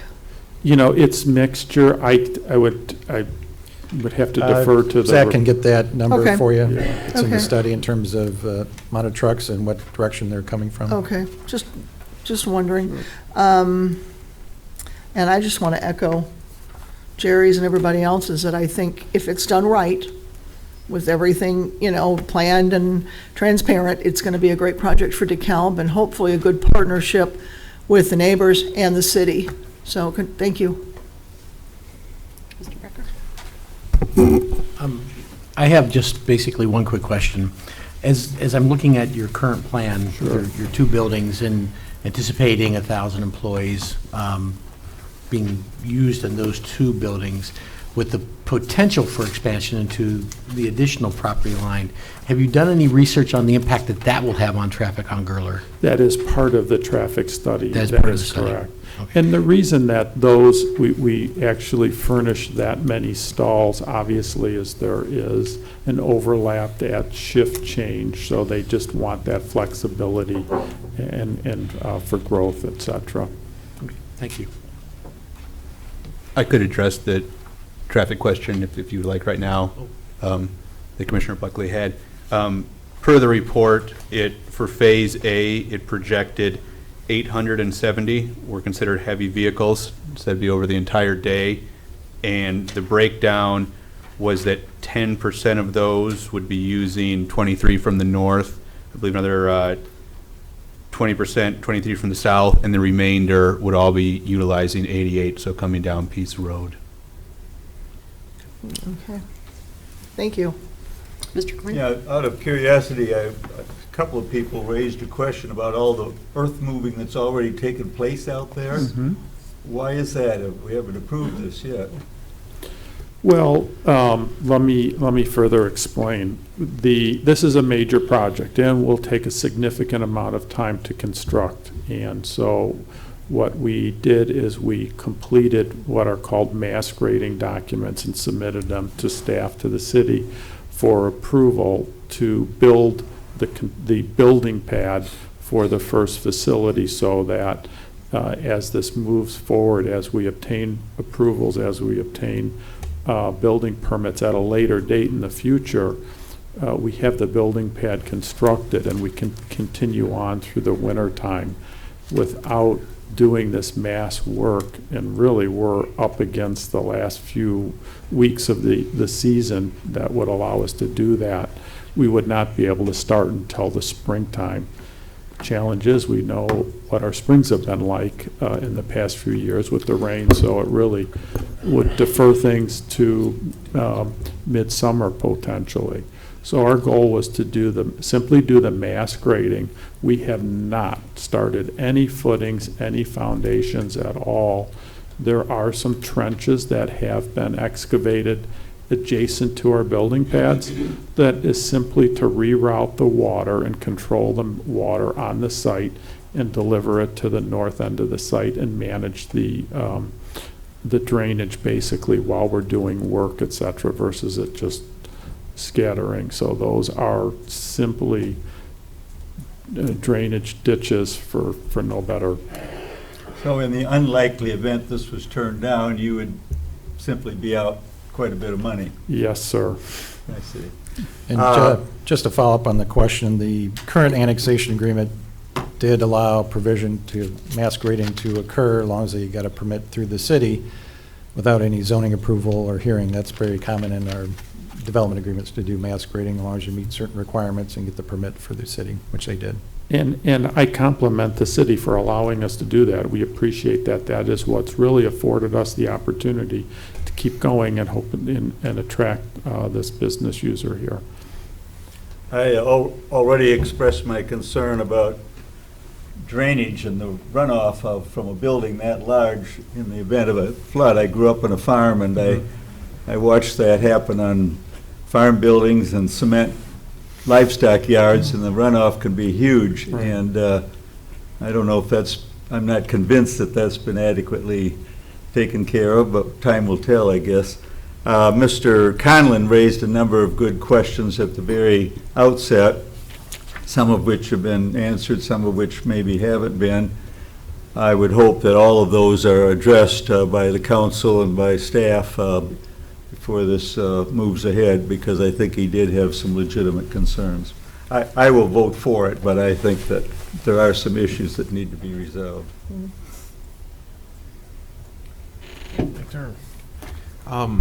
So I have a couple of questions, comments about this. First of all, I have to echo a little bit of Mr. Roberts' words, and I'm going to change emphasis a little bit. Done right, but done. And I want to change the emphasis a little bit. I really like it, but I want to actually end on done right. Equal emphasis on both words, and let's do it right. Let's do it right from the beginning, and the more we put our heads into this, the better the outcome is going to be. It is a true statement. We don't make our decisions based on financials and stuff like that. Mr. Wallstrom, I really appreciate this plot. But we are claiming that we're going to be bringing about 1,000 new jobs in town. Do we have 1,000 new jobs that can buy properties that can contribute positively to our curves, or? Well, I can't speak for those employees, and they will be coming here from, multiple areas, and that is the ultimate growth plan in terms of number of jobs that they are projecting, and also committing to the state of Illinois. And again, with the caveat that we are not making the decision on that. I mean, the curve will not go that in the right direction if those jobs cannot, if a single job cannot pay for a house over this median, then the curve will not go up based on that. But that's a longer discussion. Mr. Olson, some of us work for private industries and we understand these things, but can we make it explicit why we cannot disclose who are these companies? Perhaps the applicant. I'll speak to that. I'm sorry. Yeah, I'll speak to that. Yeah. It is not uncommon for these major corporations that are consolidating operations from multiple locations. For publicly traded firms, they just do not disclose the confidentiality of their business name until the transaction is completed, and they have a plan for alerting the marketplace, their employees, et cetera, that there will be a relocation in the future. So I'm not, I would love to tell you who it is. I would love to do that, but I'm under a non-disclosure agreement as well. It could jeopardize the project. I mean, that's how severe, if the business owner feels at all threatened, it may jeopardize the project. So we have been very sensitive. And I understand that I myself work for one of those big companies, and I certainly understand all these non-disclosure agreements. It is also interesting that, in a way, the neighbors of these companies become stakeholders in the companies, and they're here. We're here. Mm-hmm. So at some point we'll know, and we'll welcome them more explicitly. So my final question, Mr. Olson, is mainly for you. It's more than anything else process. I look at page 4 of the report, and I see at least 3 spots where plans will be provided, details will be provided, and we have done this before, where we approve something conditioned to additional information that will be forthcoming and staff will be seeing it. But in this case, we're talking about a significant amount of material that is not currently available. I mean, what do I do with that? I mean, I understand that we can pass on, the motion that is in front of us, but the information that is available is relatively limited compared to at least the way we have done it in the past. Yeah, you do have the, pretty detailed plans in terms of the 2 buildings, in terms of the layout. the architectural renderings. So it's, it's a current agreement that has certain standards for landscaping and lighting and signage and all that, which typically you may see that. So what the applicant's asking, so they can kind of move along with this project and get this going, is to approve the building A and the first two buildings as shown, just for the 106 acres. They'll come back for the rest of the project and show that. So they're asking for the final plans to be reviewed by staff as long as they're heavily in compliance with the approved preliminary plan, which is in front of you tonight, showing the layout and the parking and all that. So that's what they plan to construct. So, and there's landscape standards for berming and other requirements in the UDO. There's lighting standards that they have to be met. So no, you won't be seeing the details of those, but they will have to meet our UDO requirements. So in other words, we are not giving you a blank check, for example, to approve a landscape design that would not be in conformance with the UDO, for example. Right. They'd have to come back They would have to come back here for something like that. And that happens in the landscape design, that happens in the stormwater drainage, which sounds like now you have that. Yeah, that there was study at stormwater hand. plan submitted with the grading permit reviewed. And that would, okay. Okay. Thank you. And this is traffic and stormwater. Yeah, we ensure that they meet the code on those. The applicant doesn't want unsafe streets. They want their employees and the truck traffic to get there and leave in a safe manner. Certainly, the city does too. So we have to base it on the studies and the information submitted. All this is reviewed by the city engineer, the city, to make sure it meets our requirements. And if there's comments we have or changes that need to be made, they'll do those. But sure that we're looking at this very closely, make sure it's done correctly. My turn, and I have a few questions. So I also did have a question about how many jobs. You've stated about 1,000. Mm-hmm. Given that number, and I just caught this as we were talking about the access points, is that 1,000 in multiple shifts potentially, given how many parking spaces are available? I'm assuming yes. It's 1,000 in total. Okay. So that is correct. That will be broken down into multiple shifts. Okay, which was led into your traffic study as well, That is given correct. the ins and outs and the shift changeover That is you were correct. mentioning. Mhm. So, I'm sorry, I'm blanking on what your last name was. The lady that spoke at the end. I apologize. Can you Mrs. Davenport. Thank you. I'm sorry. I should have written it down. Can you speak to the timing of the start in the mornings Sure. that she brought up? Because I will. actually, isn't there an ordinance that that noise is not to start until a certain time in the day? There's no construction time limit. There's a noise maximum and a decibel level. Okay. But I'd like to address Can you that speak to that? notwithstanding. Yeah. And in fact, Mrs. Davenport, number one, I apologize. I think you recognize that we want to do things right, and we're concerned about the area. And I know that in terms of temporary fencing, as it relates to safety, security, I've had our job superintendent ride around on his gator, picking up garbage on both sides of the roads that may not have even been generated by our people, but that's the pride and the care that we have in the project, and so we will make some adjustments to that. Unfortunately, with this compressed time frame and getting this mass grading done, we have been literally working from sun up to sundown, and that's been the dilemma. This will make some adjustments to accommodate your concern, but going forward as well, we want to be sensitive to the community needs. We want to be a good neighbor, all of those things. So we'll make some adjustments there. Great. Thank you.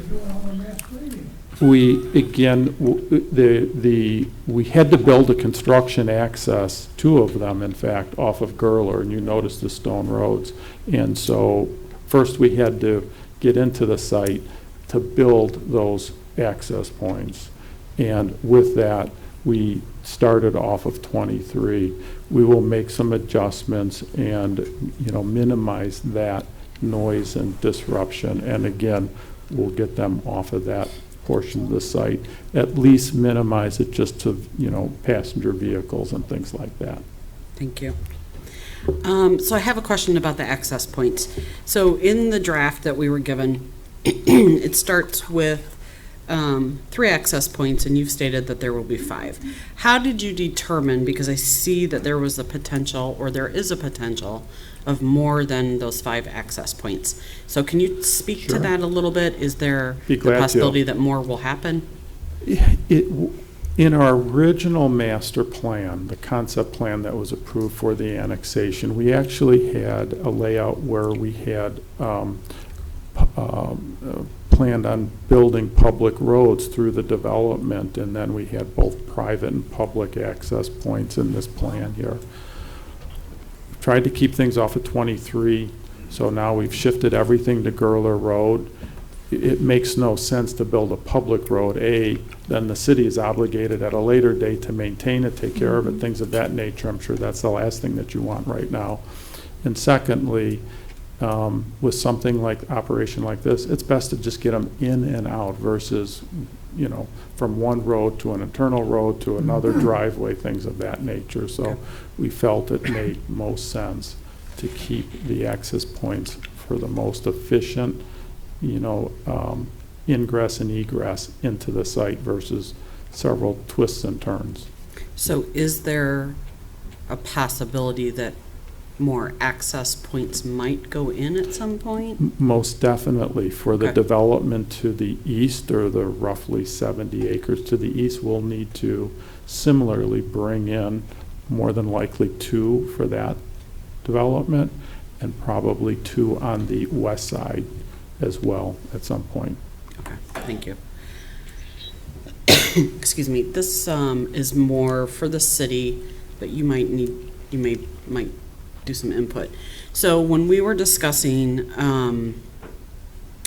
along Fairview, back probably about a month, 6 weeks ago, and the area across from Panduit and up to Panduit, part of the proposal was putting in bike path or walking path so that there's accessibility for those that don't have vehicles. Has that been looked at for this site? Because I could see that potentially being a potential necessity as employees may not have vehicles to get out there. And with that, is there also a possibility of looking at extending the bus route down, maybe not totally down to that point, but somewhere in that area? Because if we, again, have people that don't have cars, that's a long walk and potentially a dangerous walk. Yeah, we haven't looked at any type of pedestrian sidewalk down in that area. It's quite a distance, a little further than the Fairview, where we've had some funds for sidewalk, and the bus routes were just expanded there. But certainly, if there's a need down here to expand those bus routes down here to bring employees to the site, that certainly can be looked at in the future. That would encourage. They kind of address a need. That's what the system is set up to do. And hopefully that would encourage DeKalb residents to apply for the jobs. Yes. There to help build them up as well. Well, I can tell you they would welcome the opportunity if there were those future, routes, bus routes to, and to, be a partner with the city on that. I would highly encourage that thought. Okay. One last opportunity for anyone in the public to make any comments if you wish. You'll have to come back up to the podium because we can't hear you out there, sorry.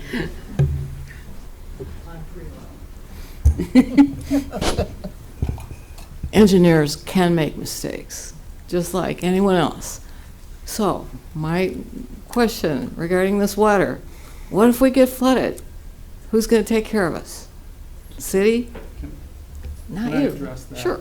That was one of the items that I wanted to just address. Obviously, we talked a little bit about the traffic on 23. We talked about maintaining the site and things of that nature. But as it relates to the water and the detention, that The topography with our site naturally flows to that northwest corner. That's why there's a pond in that corner. That's why there's a drainage ditch in there. And that's been a thorn on our side as well. The fact of the matter is, through the past couple of years where we've had much heavier rains, particularly in the spring, it's a problem. Much of that problem is caused by the beaver dams that are both underneath the Route 23 culvert with the railroad, as well as downstream. We have reached out to both the state of Illinois, we've reached out to Union Pacific Railroad. We are working to try to help mitigate those beaver dams and that scenario downstream. That's compounded by literally the soot and the silt of runoff from the farming for many, many years that has filled in a lot of that drainage ditch as well. It's governed by the Army Corps of Engineers. So we have another agency that we're trying to deal with. But we have, we have been communicating with the city. We're working on that effort. We want to try to deal with that because it affects us as well. And as it relates to the detention, again, the detention is designed so that all the water runoff from impervious areas, the roof and the parking, must flow through to the detention pond and be retained there and released at a rate slower than if it was a natural environment. So it will be restricted on our site and released at a slow rate. But we are concerned about that as well because it's impacting our corner there. So. Thank you. And then the last thing I'd just like to share with you, I see Paul is here. Paul mentioned an interesting number when he came up here. He said, we often respond to about 30 RFPs a year. They come in from the state of Illinois, Intersect Illinois, the Economic Development Group arm of Union Pacific Railroad. All different types of businesses have reached out through the years, and they'll submit an RFP. Paul, tell them how many times I've said no to potential candidates because it was a heavy industrial operation. It was dirty. There were chemicals. There was some type of a process or rendering. We don't want that here. We want to create a nice business park, and yes, it will necessitate some trucks and passenger vehicles and things of that nature, but we want to make certain that it is done well. Thank you. Thank you. Thank you. Are there any further comments on questions that have not been asked or answered yet? Mrs. Davenport or Ms. Davenport? You'll have to come to the podium, sorry. We should have grabbed the microphones out tonight.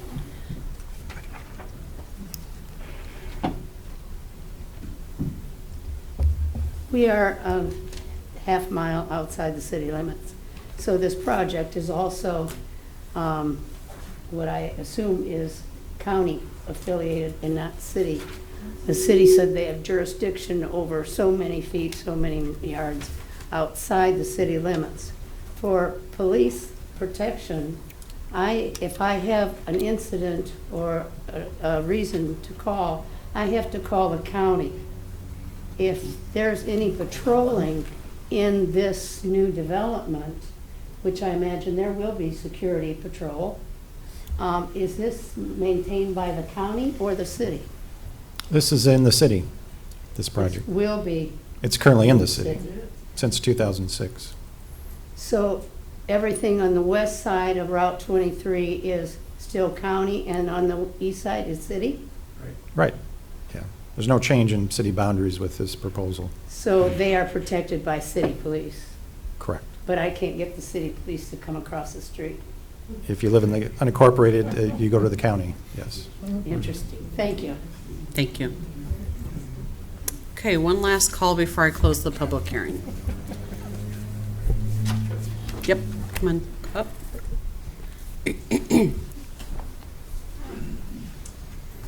Just a very quick comment based upon your question, I guess, before about the pathway that might go there. I'm a member of the Kishwaukee Kiwanis in DeKalb, and we've been a pathway proponent for years, if not decades. Of Currently, we have about 25,000 put aside for a pathway development going east on Fairview to service that area.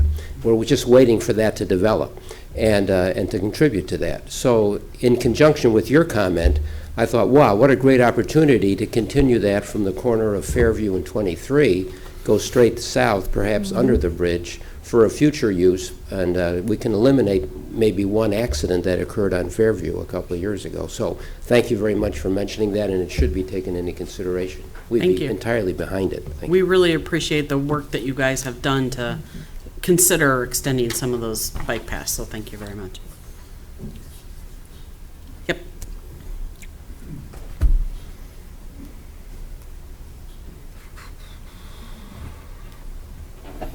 I hate to be a pest, but I was curious and I heard something talk about how many shifts we were going to have at this distribution center. So I'd like to address that to Jerry Czerzinski. How many, are you going to run 3 shifts out there 24/7? You have to come to the podium.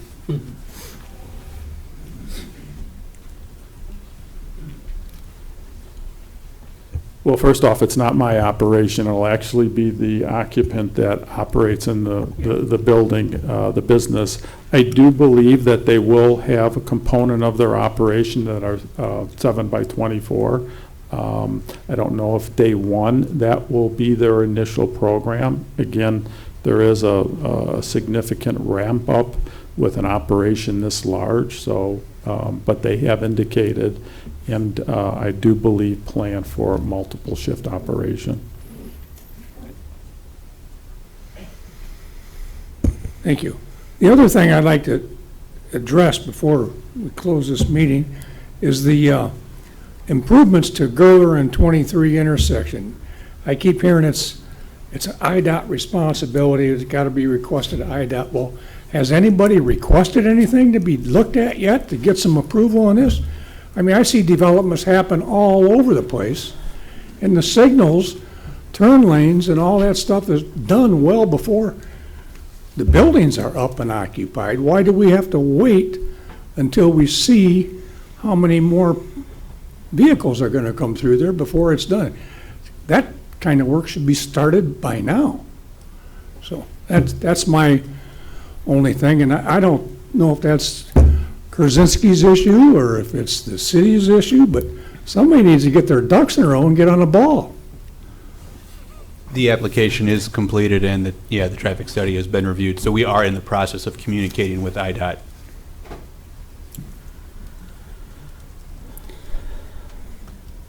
Okay, anybody else? All right, I'm going to close the public hearing. Excuse me. And open to the commissioners for any further questions or comments. And I'll start with Mr. Castro. I don't have anything else to say. Thank you. Thank you. I Mr. have Klein? nothing further. Mr. Becker? Nothing. Mr. Wright?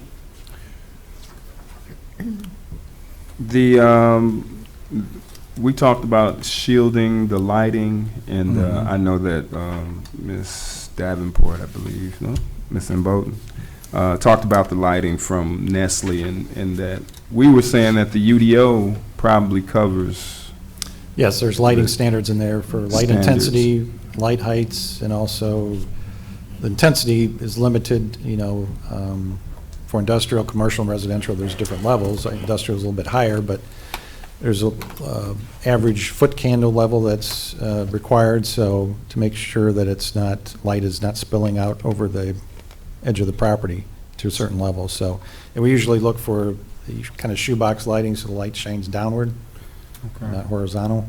Right. So that would have been changed since Nestle. That's what I'm saying. I'm not familiar with the Nestle approval or what was approved for that, but Okay. I'm just guessing. 94 was Nestle? Yeah, it's been 20-plus years there, so.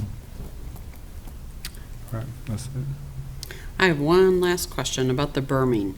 So it was mentioned way at the beginning that the berming won't take place until after the west side is developed. Berming on Route 23, correct, until that. And why? Because of the building that would be coming in there potentially Yeah, they want later? to not berm it now, that's going to be ag in egg use until an actual building goes there, so they Okay. don't want to put berms up there and take that out of production So at on this the, stage. sorry to cut you off.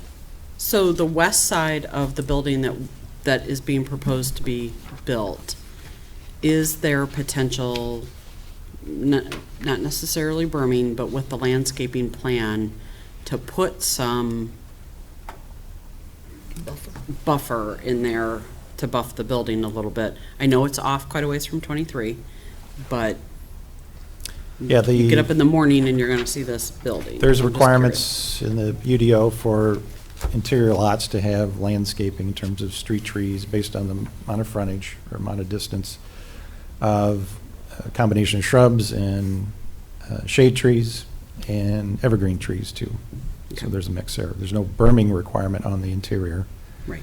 That's required in the agreement for the perimeter of the site. There is berming requirements. So there'll be berms on Gurla Road with the development of the first two buildings. Okay, thank you. Before we take a motion on what we want to do, I want to thank the citizens for coming out and speaking tonight. We listen to your comments and we take those into consideration when we do our vote, because it's very important to us. So thank you for being here tonight and speaking up. Also to those that commended us for the work we do this for you. So thank you for those comments. We do appreciate those. It's not an easy position to be in sometimes, but we appreciate it very much. So with nothing else, I'll be happy to take a motion. No, I'm gonna get, if I can find it. I had it right here. Yep. Oh, goodness.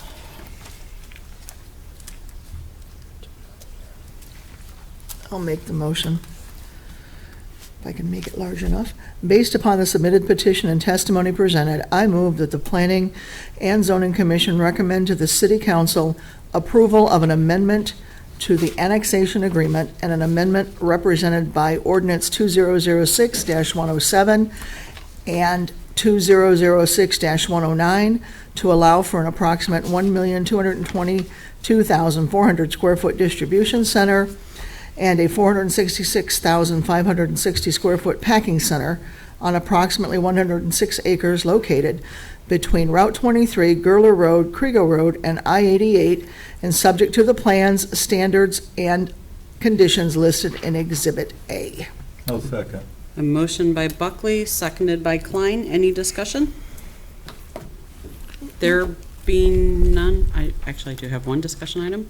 If this goes through, please take into consideration all the comments that were made by citizens and ourselves in improvements or potential outcomes to make this a great project. So, roll call. Buckley, Yes. Castro, Yes. Klein, Yes. Maxwell, Wright, Yes. Becker, Yes. Chair Doe. Yes, Motion passes. thank you. Our next item is a public hearing, a petition by BQ Enterprises, Inc., an Illinois corporation for approval of a zoning map amendment from the LI Light Industrial District to the PDI Planned Development Industrial District to allow for a medical cannabis dispensary and consideration to approve a planned development less than 2 acres and a medical cannabis dispensary in a multi-tenant building and other approvals as required to accommodate the proposed use. The subject property is located at 700 Peace Road. And I open to the petitioners first. If you come to the podium and state your name and address, yes. Or whatever. Forgot what I was asking.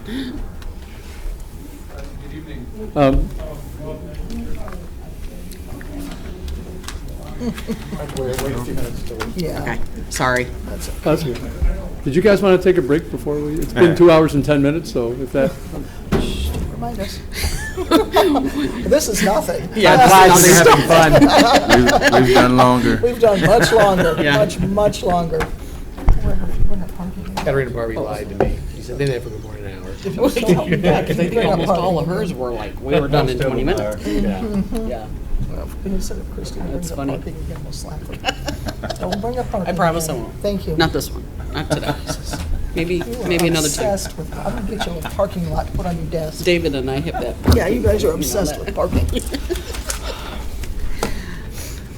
Okay, go ahead. All right, very good. Good evening. My name is Craig Crandall, 15016 West South Street Road, Woodstock, Illinois. I'm an attorney from Crystal Lake, Illinois, here to appear before you on behalf of our client BQ Enterprises. Just sat through a really long presentation. We're going to try and keep this a lot simpler and a lot smaller. You've all received the staff report. We have sought to work closely with staff along the way and provide responses and answers to all of the issues that may have come up along the way. As noted, this is a request for a medical cannabis dispensary and applicable rezoning into the PD1 plan development, predominantly because under your current ordinance, in order to have a facility of this type, it needs to be in a separate single freestanding building. This is part of an inline development. A request of this nature had previously been before you and before council and never went any further because it never got past the state license that's required. As you're aware, it's really a two-part process for these type of dispensaries. You need to get local approval as well as state approval, and our client has applied for that, so we're going on parallel tracks to do that at this time. The dispensary that we're looking for would be the first in and only in DeKalb County.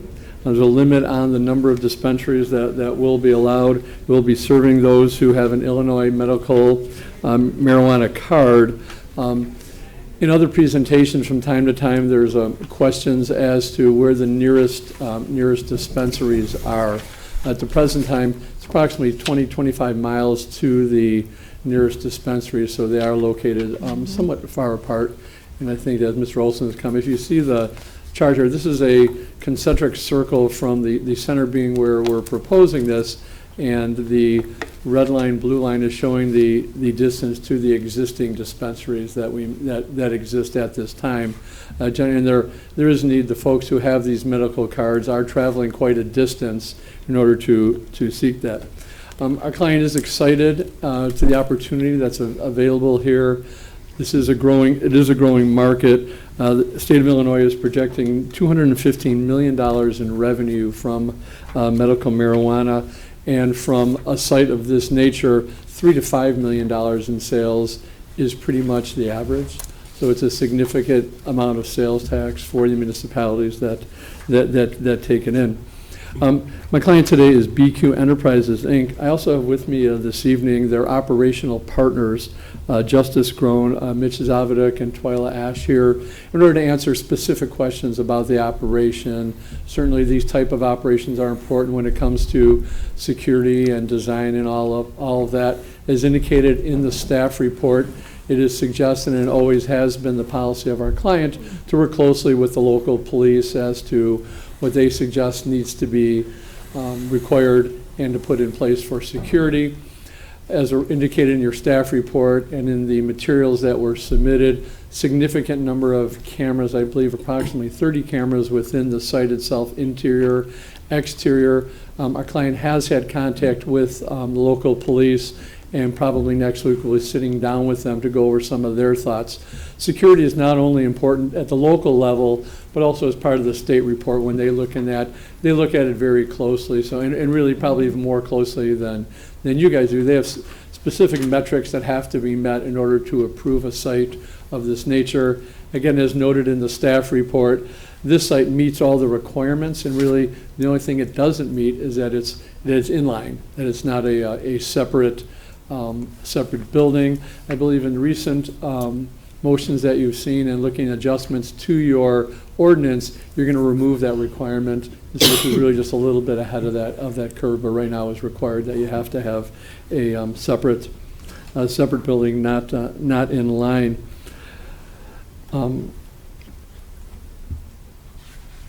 As indicated, all of the requirements have been met. There's no other variations that will be required. Our support statement, I think, also clearly identifies all the different parts, why it is that these type of facilities are important and all the different things that they really serve. And so, as I indicated, I want to try and keep it real simple this evening. If you have any questions for myself or the representatives on the operational side, certainly happy to address those. We haven't seen a lot of pushback. I do note that you received a correspondence from an adjoining owner who has some concerns. I believe those concerns are really more elevated to the issue of cannabis, really more so than the location. But certainly everyone, we don't want to disrespect and appreciate that property owners have that right. But from our perspective, if it's not here, it's going to be somewhere. And we do believe that there are benefits to the city to having this. So with that, I'd open up to any questions that you may have for myself or my representatives. Thank you. So our process is we'll have the city do their report, and then we'll open up the public hearing and allow Certainly. people to make some comments. Excellent. And then we'll bring you up if we have any Okay, questions. very good. Thank you so very much. Thank you. So I open to the city. Thank you. You have a staff report in your packet. The applicant went over a good summary of the project. It shows up here on the screen of the proposed tenant location. It's actually a condominium there on Peace and Pleasant Street. They like to occupy that space at 700 Peace Road, Suite A, requesting approval of a planned development PDI zoning. It's currently zoned light industrial. The reason for the planned development industrial, the current medical cannabis dispensary regulations don't allow these in multi-tenant buildings. There's another tenant in the building, so they're requesting that, and also for planned development under 2 acres.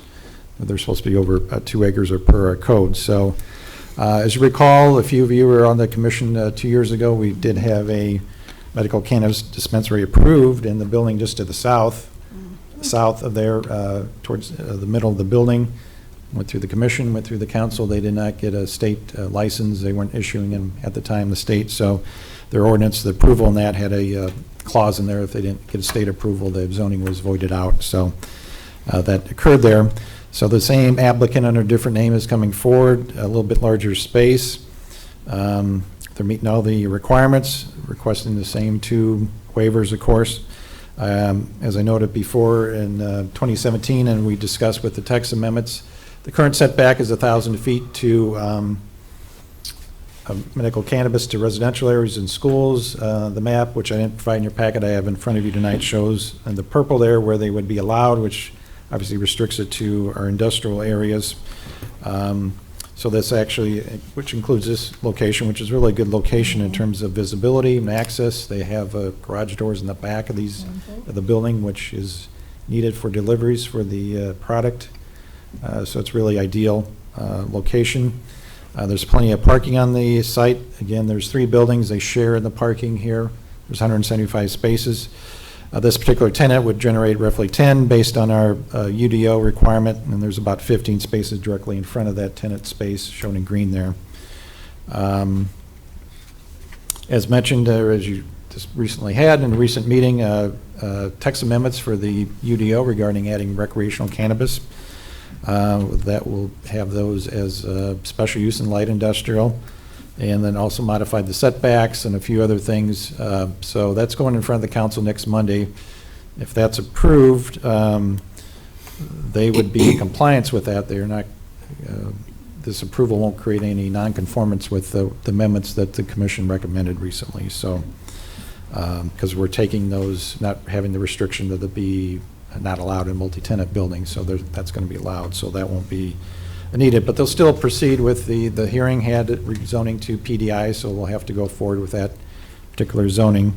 They did indicate the likelihood that if they get this approval through the city and the state, they likely would go to recreational cannabis, but that has not been decided yet. So I think, as mentioned at the discussion on the text amendments, we'd have to find out if they get the medical cannabis, if they're able to transition through to the recreational without going back to the city approval or not. I'm not sure. It kind of depends on how the state does these kind of follow-up amendments, I think, to the legislation. But if they do have to come back with a special use, they'll have to come back through us to add the recreational if required. So you have the findings of fact for the rezoning, which they do meet in terms of it's compatible with their surrounding area. There's no schools or residential areas within 1,000 feet. They do show, had in the packet, the radiuses of those, surrounding businesses, and a list of all the schools and daycare centers, and the map showing that there's none in that circumference around the site of 1,000 feet. So meets the requirements of the UDO. It's compatible with the surrounding area and the businesses. It's good location, highly visible, adequate parking, lighting, visibility. We did receive the one citizen response comments from Donald Jones, president of DeKalb Forge Company along Pleasant Street, and that was provided in your packet. So the staff would recommend approval. There is a sample motion recommending approval in the tenant space as shown on the Exhibit A and per the standards in Exhibit B, which again, let's go over there. It was very similar to what we approved a couple years ago. There's a limit of 1 year from the date of approval that they would have to get their state license, or it'd become, the zoning would be voided out. They must, once receive the state license, they must do the build out within 6 months. They need approval of a security plan or agreement with the police department. They've set up a meeting to meet with them here the next week or two. And then they allows obviously the medical cannabis facility, and then, as we've done in some other plan developments, list some prohibited uses to make sure those uses don't go in the future. With that, that's happy to answer any questions. I have a really quick question before we move to the public comment. So that year, is that a year from us approving or a year from city council? The year from the state issuance of the license, not from the city, from the issuance of state license by the state. Gotcha. Yeah. Okay, thank you. So I do have 2 speaker request forms. Donald Hawkins, if you can state your name and address when you go to the podium, that would be appreciated.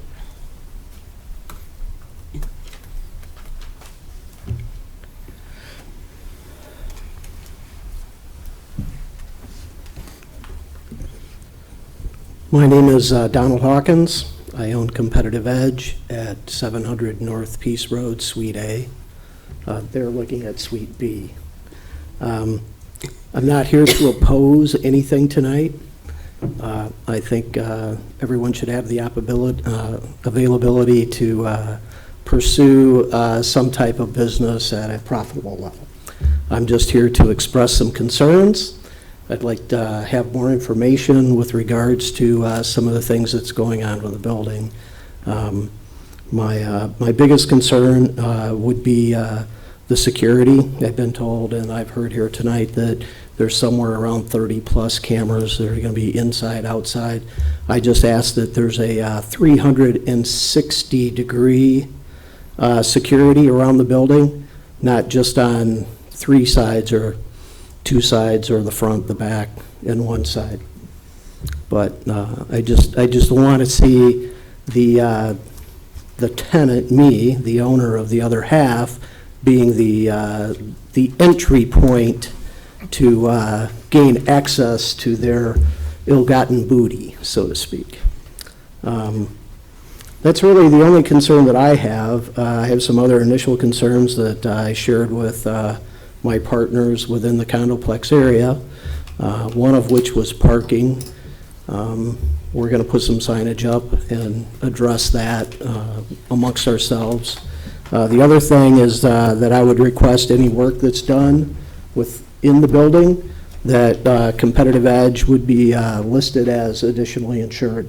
So any contractors, subcontractors come in to modify the building in any manner, I need to be involved. I need reassurance that if something should happen and the building falls down, I'm covered. And that's really all my concerns. Thank you. I'll let the other individuals speak, and then we'll follow up on the security piece. Donald Jones.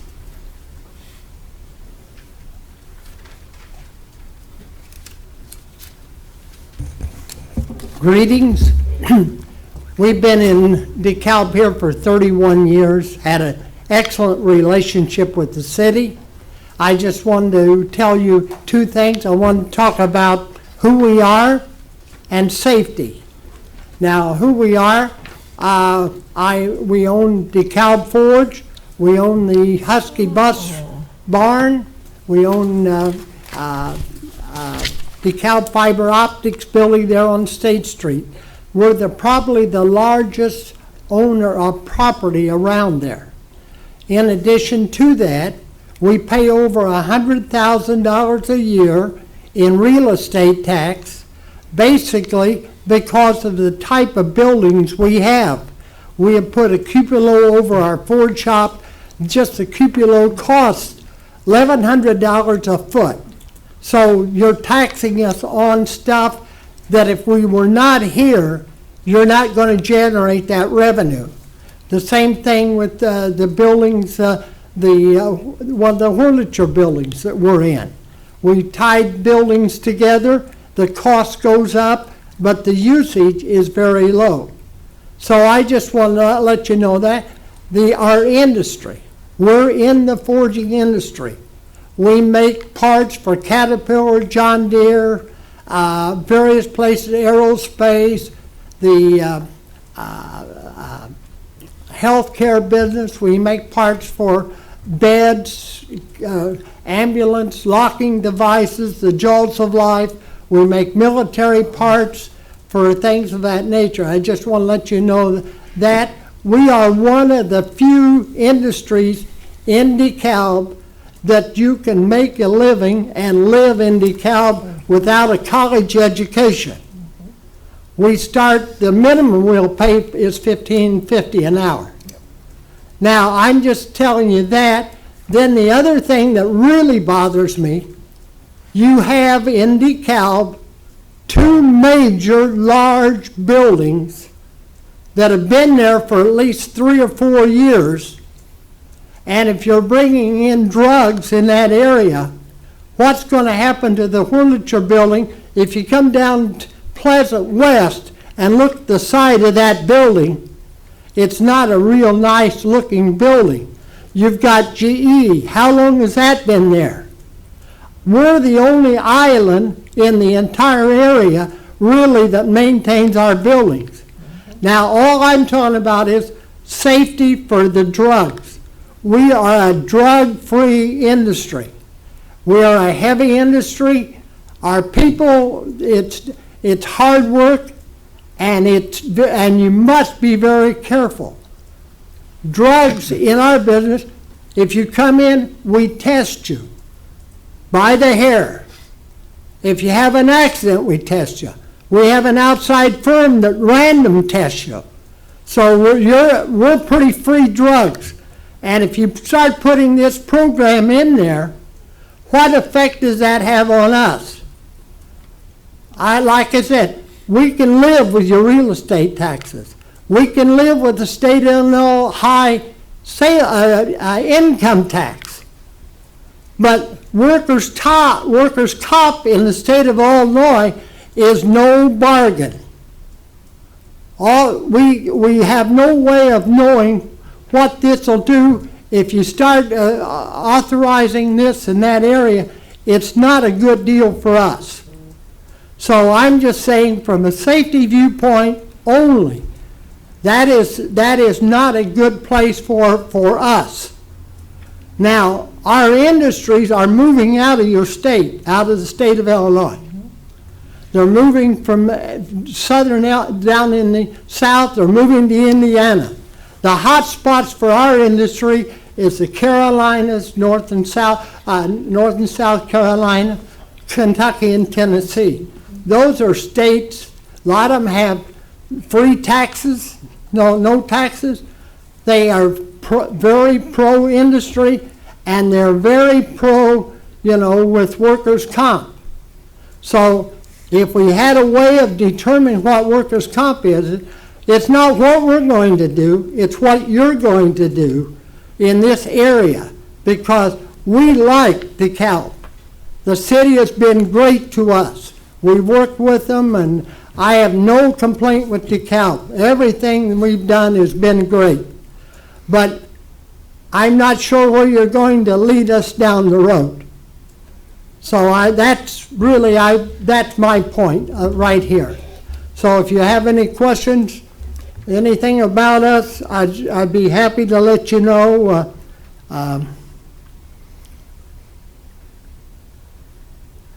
Well, I guess that's about it. That's the only question. Let's pass right now.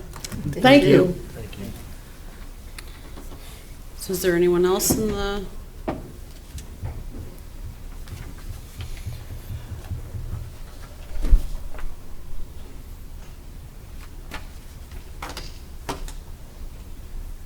Thank you. My name is Michael Embry. I live at 425 Fairmount Drive in DeKalb, and I wasn't going to speak, but one of the things I want to applaud Dan Olson and the city for putting this together, but I think a key thing, and the attorney brings this up, very valid. DeKalb should be honored that you have anybody wanting to come to our community. There is a legal license available. Economically, they're only going to get one in our whole area, and we're fighting right now with Sycamore. We're fighting with Sandwich. It's kind of, I hate to say it's the first one in is going to be the successor. And it's an economic value. There are all laws for the drugs. I understand the comments about drugs. There are laws for that. Our state representative, Jeff Kiker, spoke on drugs in the workplace. They're going to be very, very firm about that. I will also confirm that the landlord at the current location that's been suggested is a good landlord. It's a good building. It's out of the way of everything. It is actually on Peace Road, which is the highest traveled road in the area, from the access to the road. So I'm just hope this tribunal here understands the important economic value of what this can do to our county. If we lose it to Sandwich or Sycamore, we're not going to be I know Mr. Olson would say there are not a lot of licenses available in our state. There's going to be one in DeKalb County. And again, it's an economic impact. It's something we can do. Thank you. Thank you.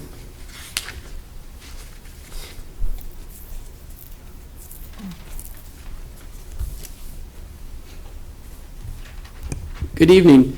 My name is Lucas Ray. I live at 548 Kendall Lane in DeKalb. I was born and raised in DeKalb, went to school at NIU, and I have the pleasure of working at Don's company. I just wanted to come up here and bring across the point that I think the main issue for me is the location of this. In the supporting statement that you provided, it said, if the facility is approved, we will likely consider recreational sales. And there was a lot of thought given into, are there any schools close by, or are there any child care providers close by, because of safety concerns. And as an employee of a heavy manufacturer, there are certain safety concerns that we have, and having recreational marijuana sales close to our facility is a concern to me, and I think it results in a temptation for some of the workers, and I am opposed to the idea of putting this rezoning this land to make that happen. Thank you. Thank you. Anyone else that hasn't commented yet that would like to? Okay, I'm going to turn to the commissioners. Mr. Castro. Ooh, me first.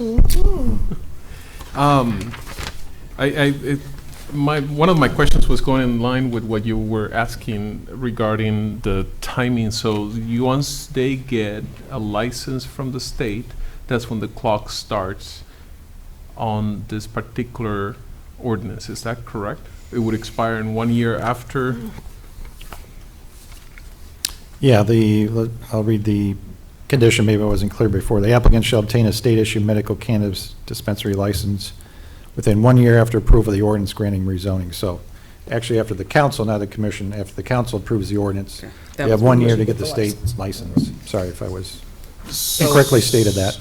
That is the condition. So that, I just want to make sure that we're not wasting our time or anybody's time here, because there's also another clock regarding, I'm looking at Exhibit B in number 2, that talks about build out, and you know, that takes time. And so the question that I have for you is, does that entire timing and the clocks that are involved in this make sense to you?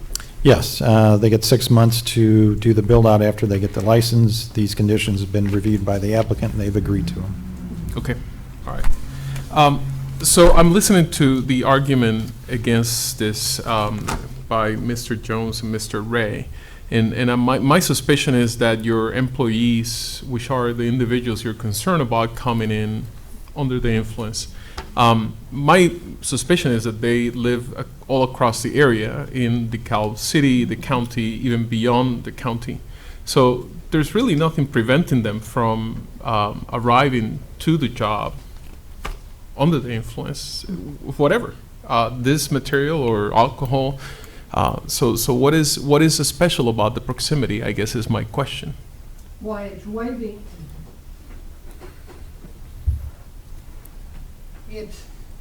It's the location, it's right there. If you've got a tavern next door to your house, your children is more apt to take a little drink now and then. And that's the way I look at it. We cannot find in DeKalb right now people that can pass a drug test. We're looking for, if you've driven by, you've seen the sign out there day after day. And we lose about half of the people because they can't pass a drug test. So the question. And there is no, I mean, is there a dispensary of any kind close by to your place? I mean, I'm a little confused with the argument. Well, what do you mean? So do they get any drug, alcohol close by your place? Well, no, it's So they don't pass a industrial. drug regardless of where they consume it, is that correct? Well, yes, true, but it's right there. Okay. And it's going to create traffic. Okay. But you cannot find enough people in DeKalb that can meet our standards for the working relationship, and by bringing more drugs in, it's not going to help us. We're talking one thing and one thing only: safety. We preach safety, and we're in a state that is not real conducive to workers' comp, like I indicate.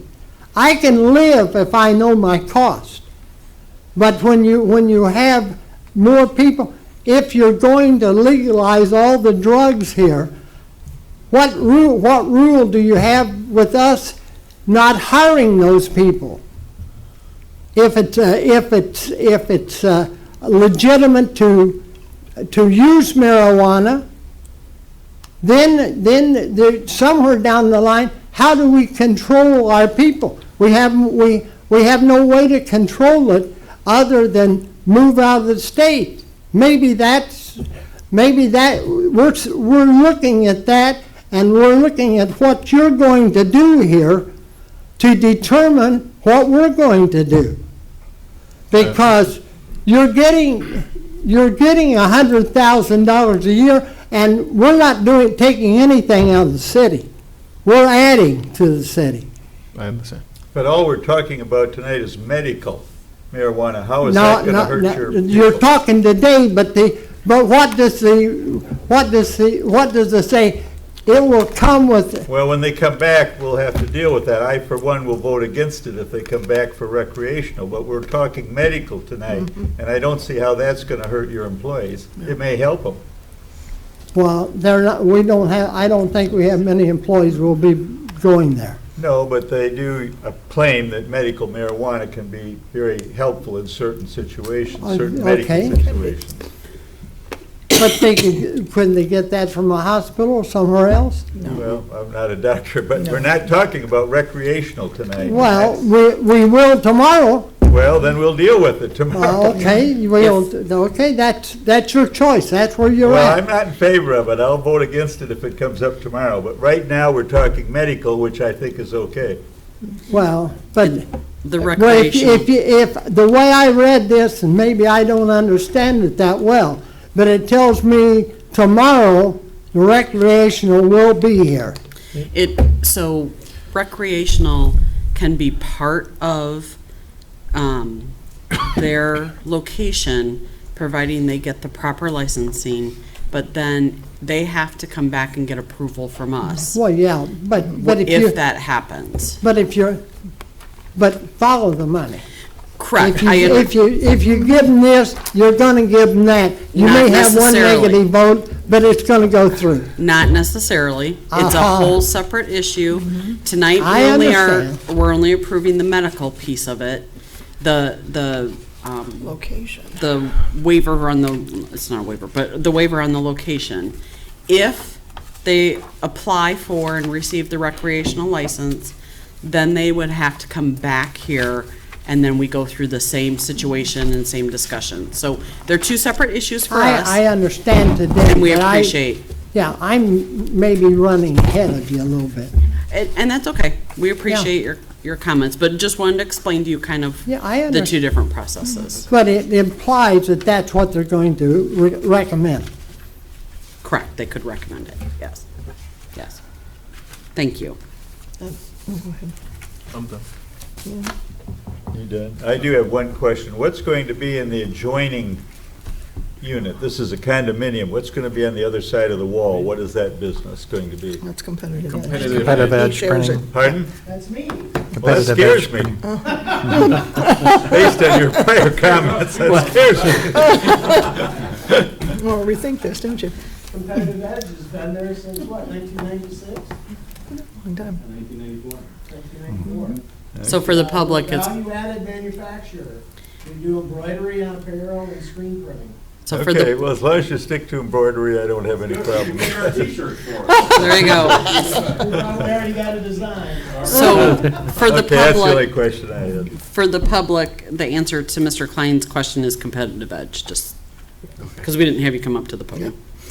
I have two quick questions. The first one is, maybe a point of clarification.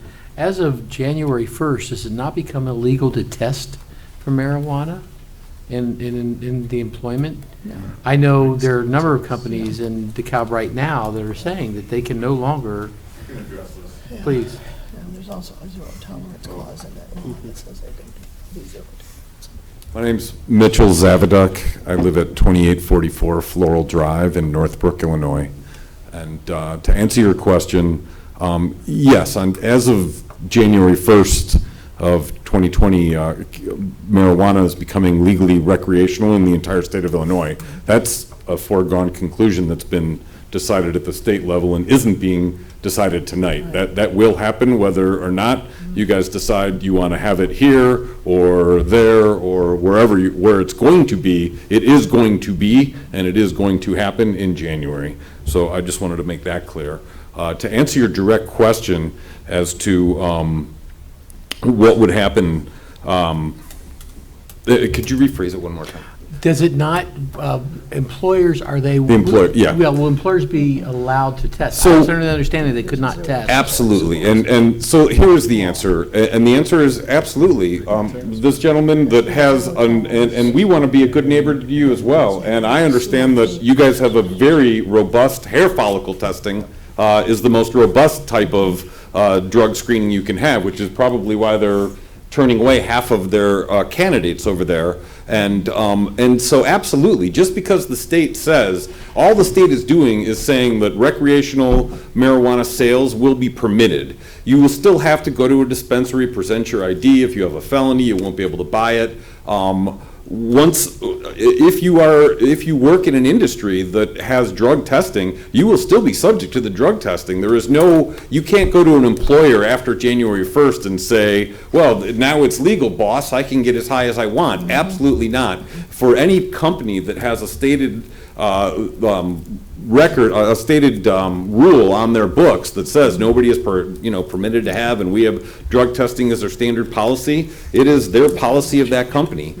Certainly, we're still going to have railroad operators, air traffic controllers, all kinds of sensitive state-run employees that are still going to be run, that they won't be able to go to the state that just approved it and say, I'd like to be able to consume cannabis while still working. That is completely at the discretion of the employer in every instance.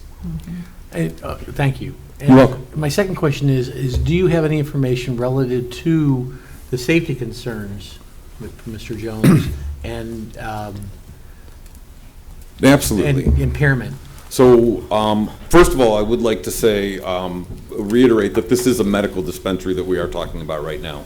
And so there are several products that a medical dispensary would sell, including CBD, some low-level THC products, and some products that are mixed with CBD and THC, with the effort being to cure a medical condition, not necessarily to go out and get high, quite frankly. These are people that have, recent studies found that cannabis is one of the only and best cures for childhood epilepsy right now, and it's widely being used in specific dosages. We will have pharmacists on staff at our property during the initial stages that people will be able to come in and get consultations with their prescriptions, and it's really only going to be used for that purpose. So in terms of safety, it is really for those purposes.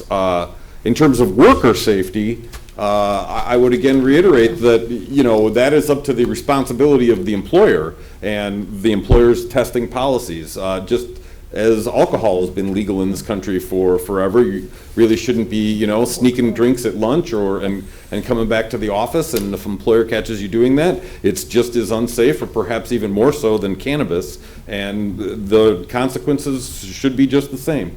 And in fact, it's even harder to test for alcoholism because you have to get it within a couple hours. For cannabis, it is in the hair follicles. So you are able to test for it and keep your workforce as drug-free as you want it to be. So we're all for that. And that would be the answer to that question. Okay. And one other question relative to the medical versus recreational drug marijuana consumption.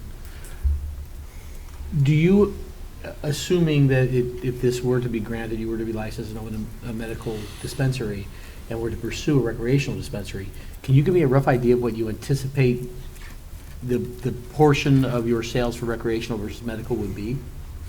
Well, that's a good question. So really some of that has to, I would answer that with some economics. So the way that the state is running the program right now, if you are a medical cannabis patient, you get a medical cannabis ID card, which entitles you to purchase at a dispensary at a tax rate of 10% or 10 cents on the dollar. Once it goes to recreational, the state tax goes to 40%. So there will be incentives for people to still stay and maintain a medical patient profile, if you will, or to obtain the medical card in order to save that money at the cash register if they're buying products. They would still have to qualify under the medical product, under the medical law, but they're, you know, what I'm saying is if you've got a medical card now, you're certainly not going to throw it out on January 1st. Because you're going to be able to gain a significant benefit from doing that. So to answer your question then, the better question might be how many additional patients would we expect if we were to go recreational, and that, you know, I mean, I can't say that wouldn't be, you know, a meaningful amount, or otherwise people wouldn't be excited about it. We don't have exact numbers right now, and that's something that we're probably not, you know, as has been said a couple times, we have multiple steps we would have to go through in order to get to that point. The first of which would be, well, simultaneously would be coming back to you and going to the state simultaneously to ask for a recreational license. But to give you a ballpark, say, you know, it could potentially be a doubling of sales or more if you go from medical to recreational. So it would certainly be a boost. Very good. Thank you. I just have a comment that goes back toward the workplace. I believe, and I'm not a state legislator, so I can't say 100%, but I believe in that law, there is a clause that still says workplaces may still be zero tolerance. Absolutely. And at that point, you're zero tolerance. They can't do it, period, on or off the clock. Did I get that right? You're absolutely correct. Thank you. 30 pages in that documentation that talk about marijuana in the workplace. Yep. Yep. So I would assume the forge, and my husband's an industrial maintenance mechanic. I know they're not going to allow it. They're zero tolerance. So you have that side of the law once the recreational becomes legal, and you still have it now with the medical. So I don't know if that helps you any. Well, that's what we're doing now. Yes, but that stays with the law in January. But the more that you have in the marketplace, the more marijuana is going to flow. That's true. There is no doubt. That, the history will tell you that. And the question is, where are we going to get workers that can pass the test when we can't get them now? And we can't answer Yeah, that. I can't answer that, and but I certainly understand. No. Jerry? Because You got it. the state needs to look at, why are people leaving the state of Illinois? Correct, and Yeah. that's a different topic, That's a so whole different world. I'm gonna Yeah. move this on. Okay, go ahead. Part of it. Okay. It's a different topic, I agree with you. Yes, so we need to move on. Okay. Jerry? Can you, for my sake, explain to me differences in CBD, THC, some of those things? Be happy to. So the cannabis and hemp plants are sister plants that are almost identical genetically and can be grown, under the same types of conditions. Hemp, as you know, was originally, back from, our founding fathers' days, was one of an important crop back in the day, and got overtaken by tobacco. But hemp rope and hemp oils are widely used and known for their strength and potency. CBD is an active ingredient that can be extracted from the hemp plant.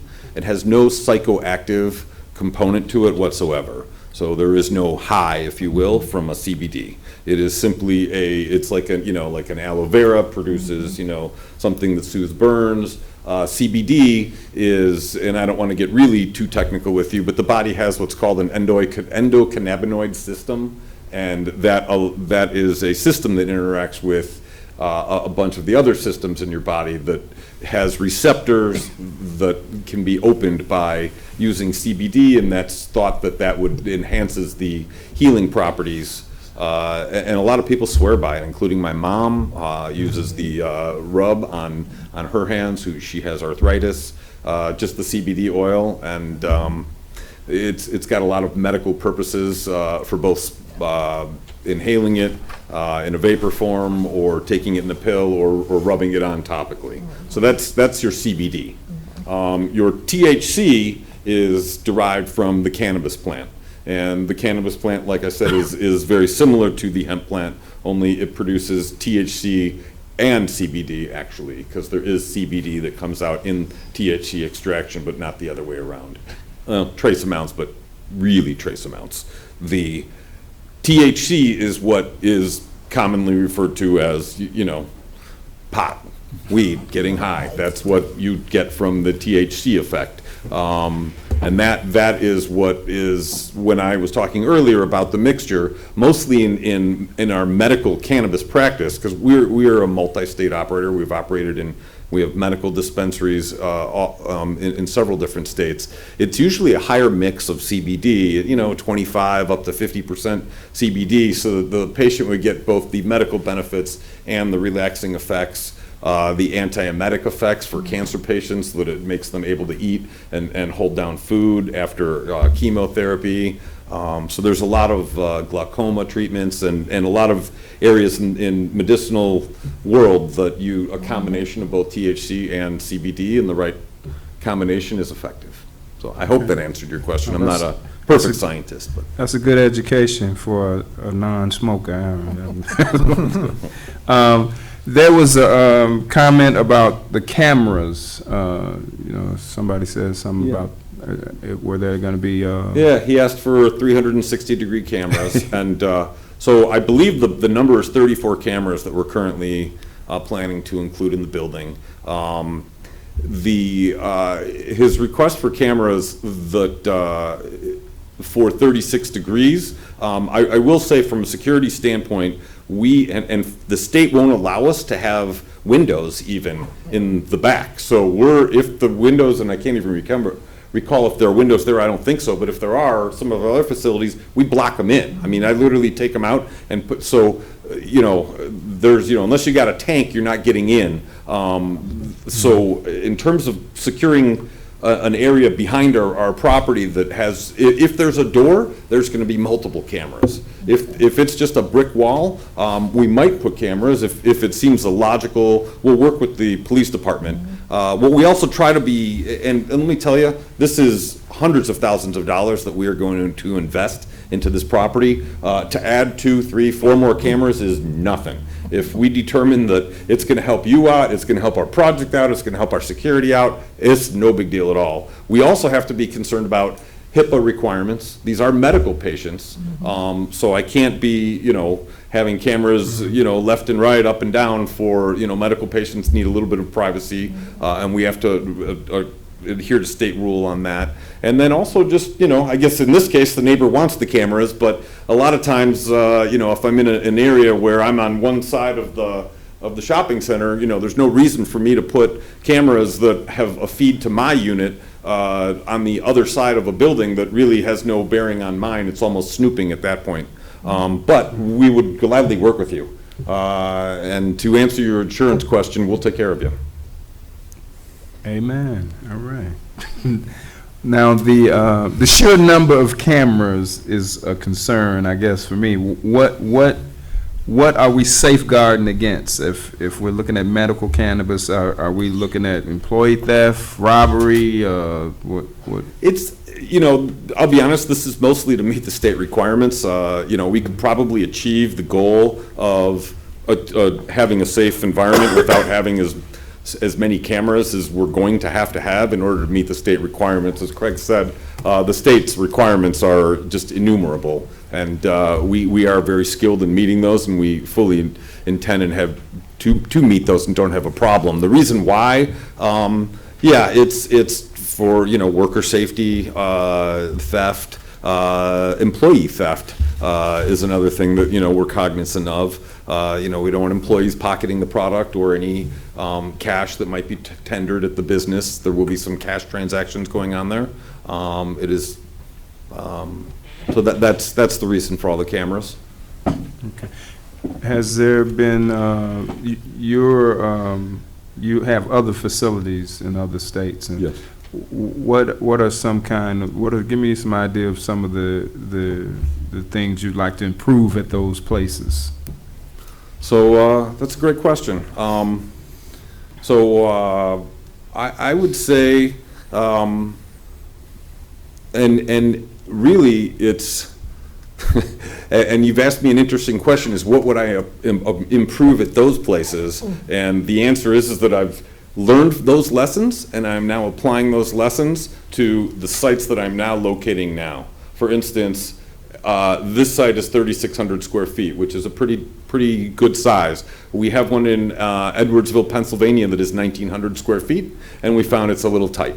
So we're getting better at judging our size. We have one in California that's 10,000 square feet, and we got a lot of dead space. We're learning how to best judge the size of our operation. We're getting much better at that. That's one thing. The next thing is judging our parking needs. And I'm very excited about the amount of parking that we have at this place. We have other facilities where parking is very limited. Here, we're pretty excited about the amount of parking that we're going to have available to us. What about the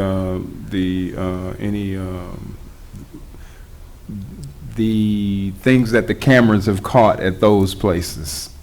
You'd be surprised how well people behave when they know there's cameras are a 35 safeguard cameras for everywhere. deterrent. Yeah, and you got to keep in mind you come into the security. We will have an armed guard on site every hour that we are open. So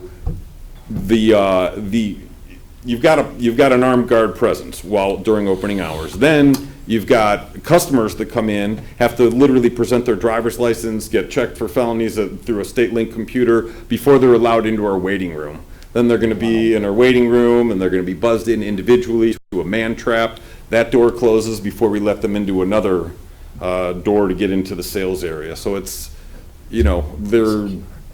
everybody's really on their best behavior. Everybody's there knowing that, hey, I get to enjoy the product, but I have to be on my best behavior, and my experience has been everybody's on their best behavior. It's a lot easier to drink bourbon. It's a lot easier to drink bourbon. That is true. I'm a bourbon guy myself, so. say. Nope.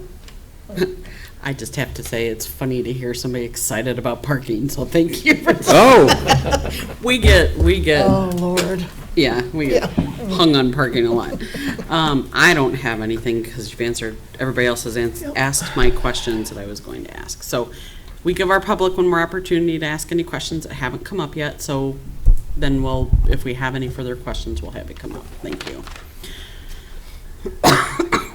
Do we have to extend? Since we're almost Was it done. 9? Huh? I think you can, if you're close to a motion, I Since think we're we can almost done. proceed, yeah. Okay. So if there are any further public questions or comments that have not already been asked, Just one comment. And a little humor. Why do we need the cop right there at the door once they take the marijuana? We actually have one car at DCFS. yeah, Should we that's true. shouldn't we send that cop with them after they've taken the marijuana? Actually, I do have a question about, that kind of goes with cameras. If you will. It's a good question, Ron. It's not parking. So, it's not parking, Okay, right? you're good. So, the cameras that are outside, if, let's just say for instance, somebody took what they were allowed to pick up out to the parking lot and sold it to somebody in the parking lot, how do you handle that, or how is that dealt with? Okay, so that's a good question. So, first of all, that's obviously against the law. Right. And that person, that would be a matter of public law enforcement at that point.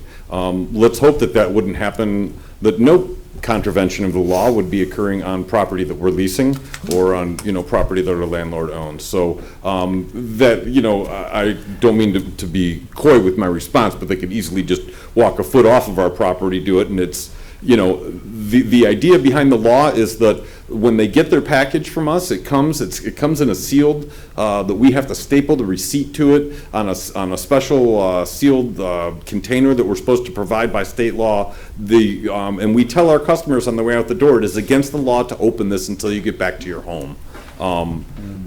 As is any bar that would serve alcohol, I mean, you can't, we don't serve anything inside, so we're not even, it's not even cutting them off. We're just selling it to them and take it home, and if they open it outside, it's not really something that we would have much control over. Okay. But I will say, you tied it into an interesting point that I can give you some comfort on, and that is the cameras. And in every municipality that we go into, and I will be meeting with your chief of police, John, next week, we will be offering to him live feeds of our cameras.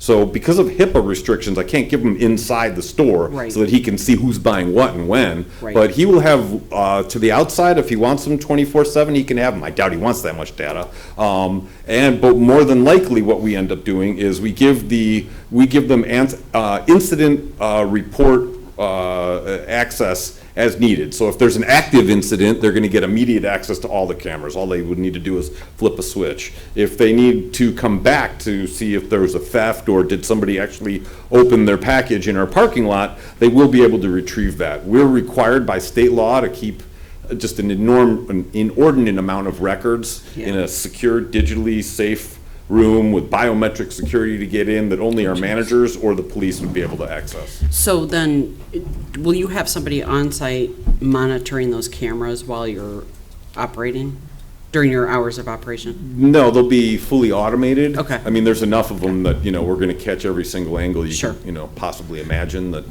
they're not, no one's going to man them to turn them. They're Right. going to they're going to be on a continual capture, and we will have a dedicated room that has nothing but the equipment to, and this is required by the state. Right. That room is specifically designed to house the camera and security equipment, and the state can access that room and ask for our records at any time. Okay, thank you. You're welcome. All right, I'm closing the public hearing unless there's any further questions or comments that have not been stated yet. Okay. Any further questions or comments from the commissioners?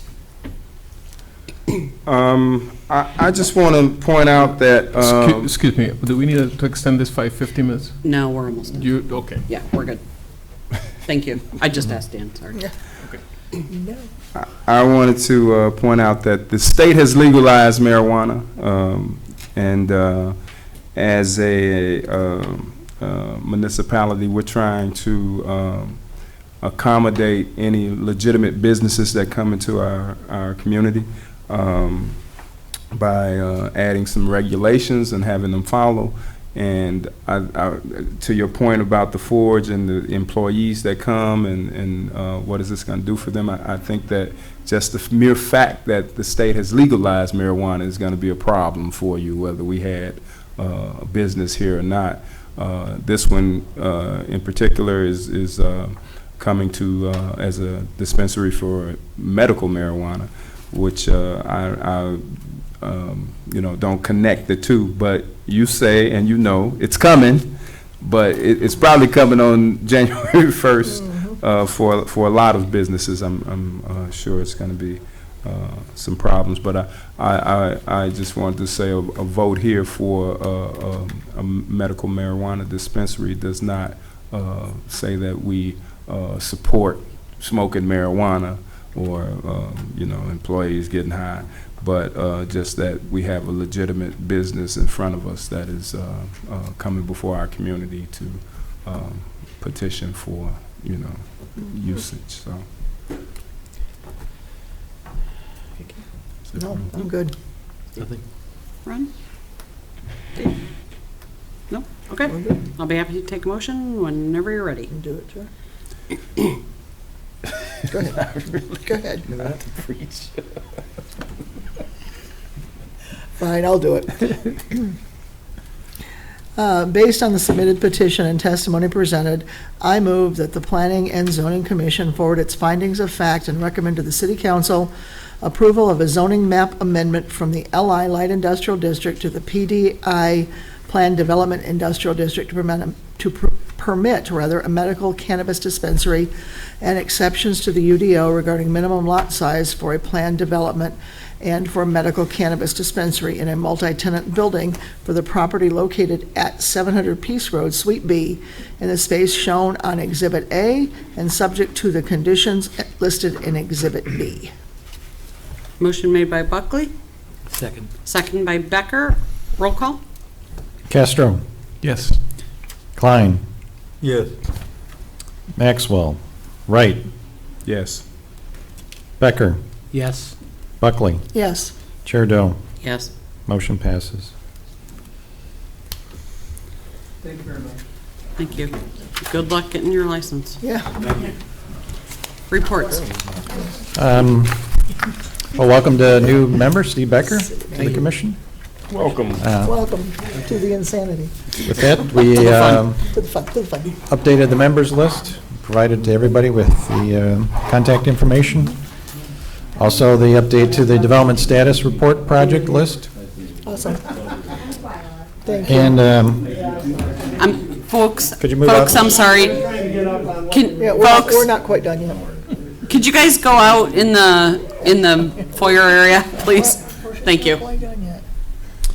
next meeting is November 6th. Two hearings. Clinton Rosette Middle School is putting up a requested digital display sign that requires a special use permit.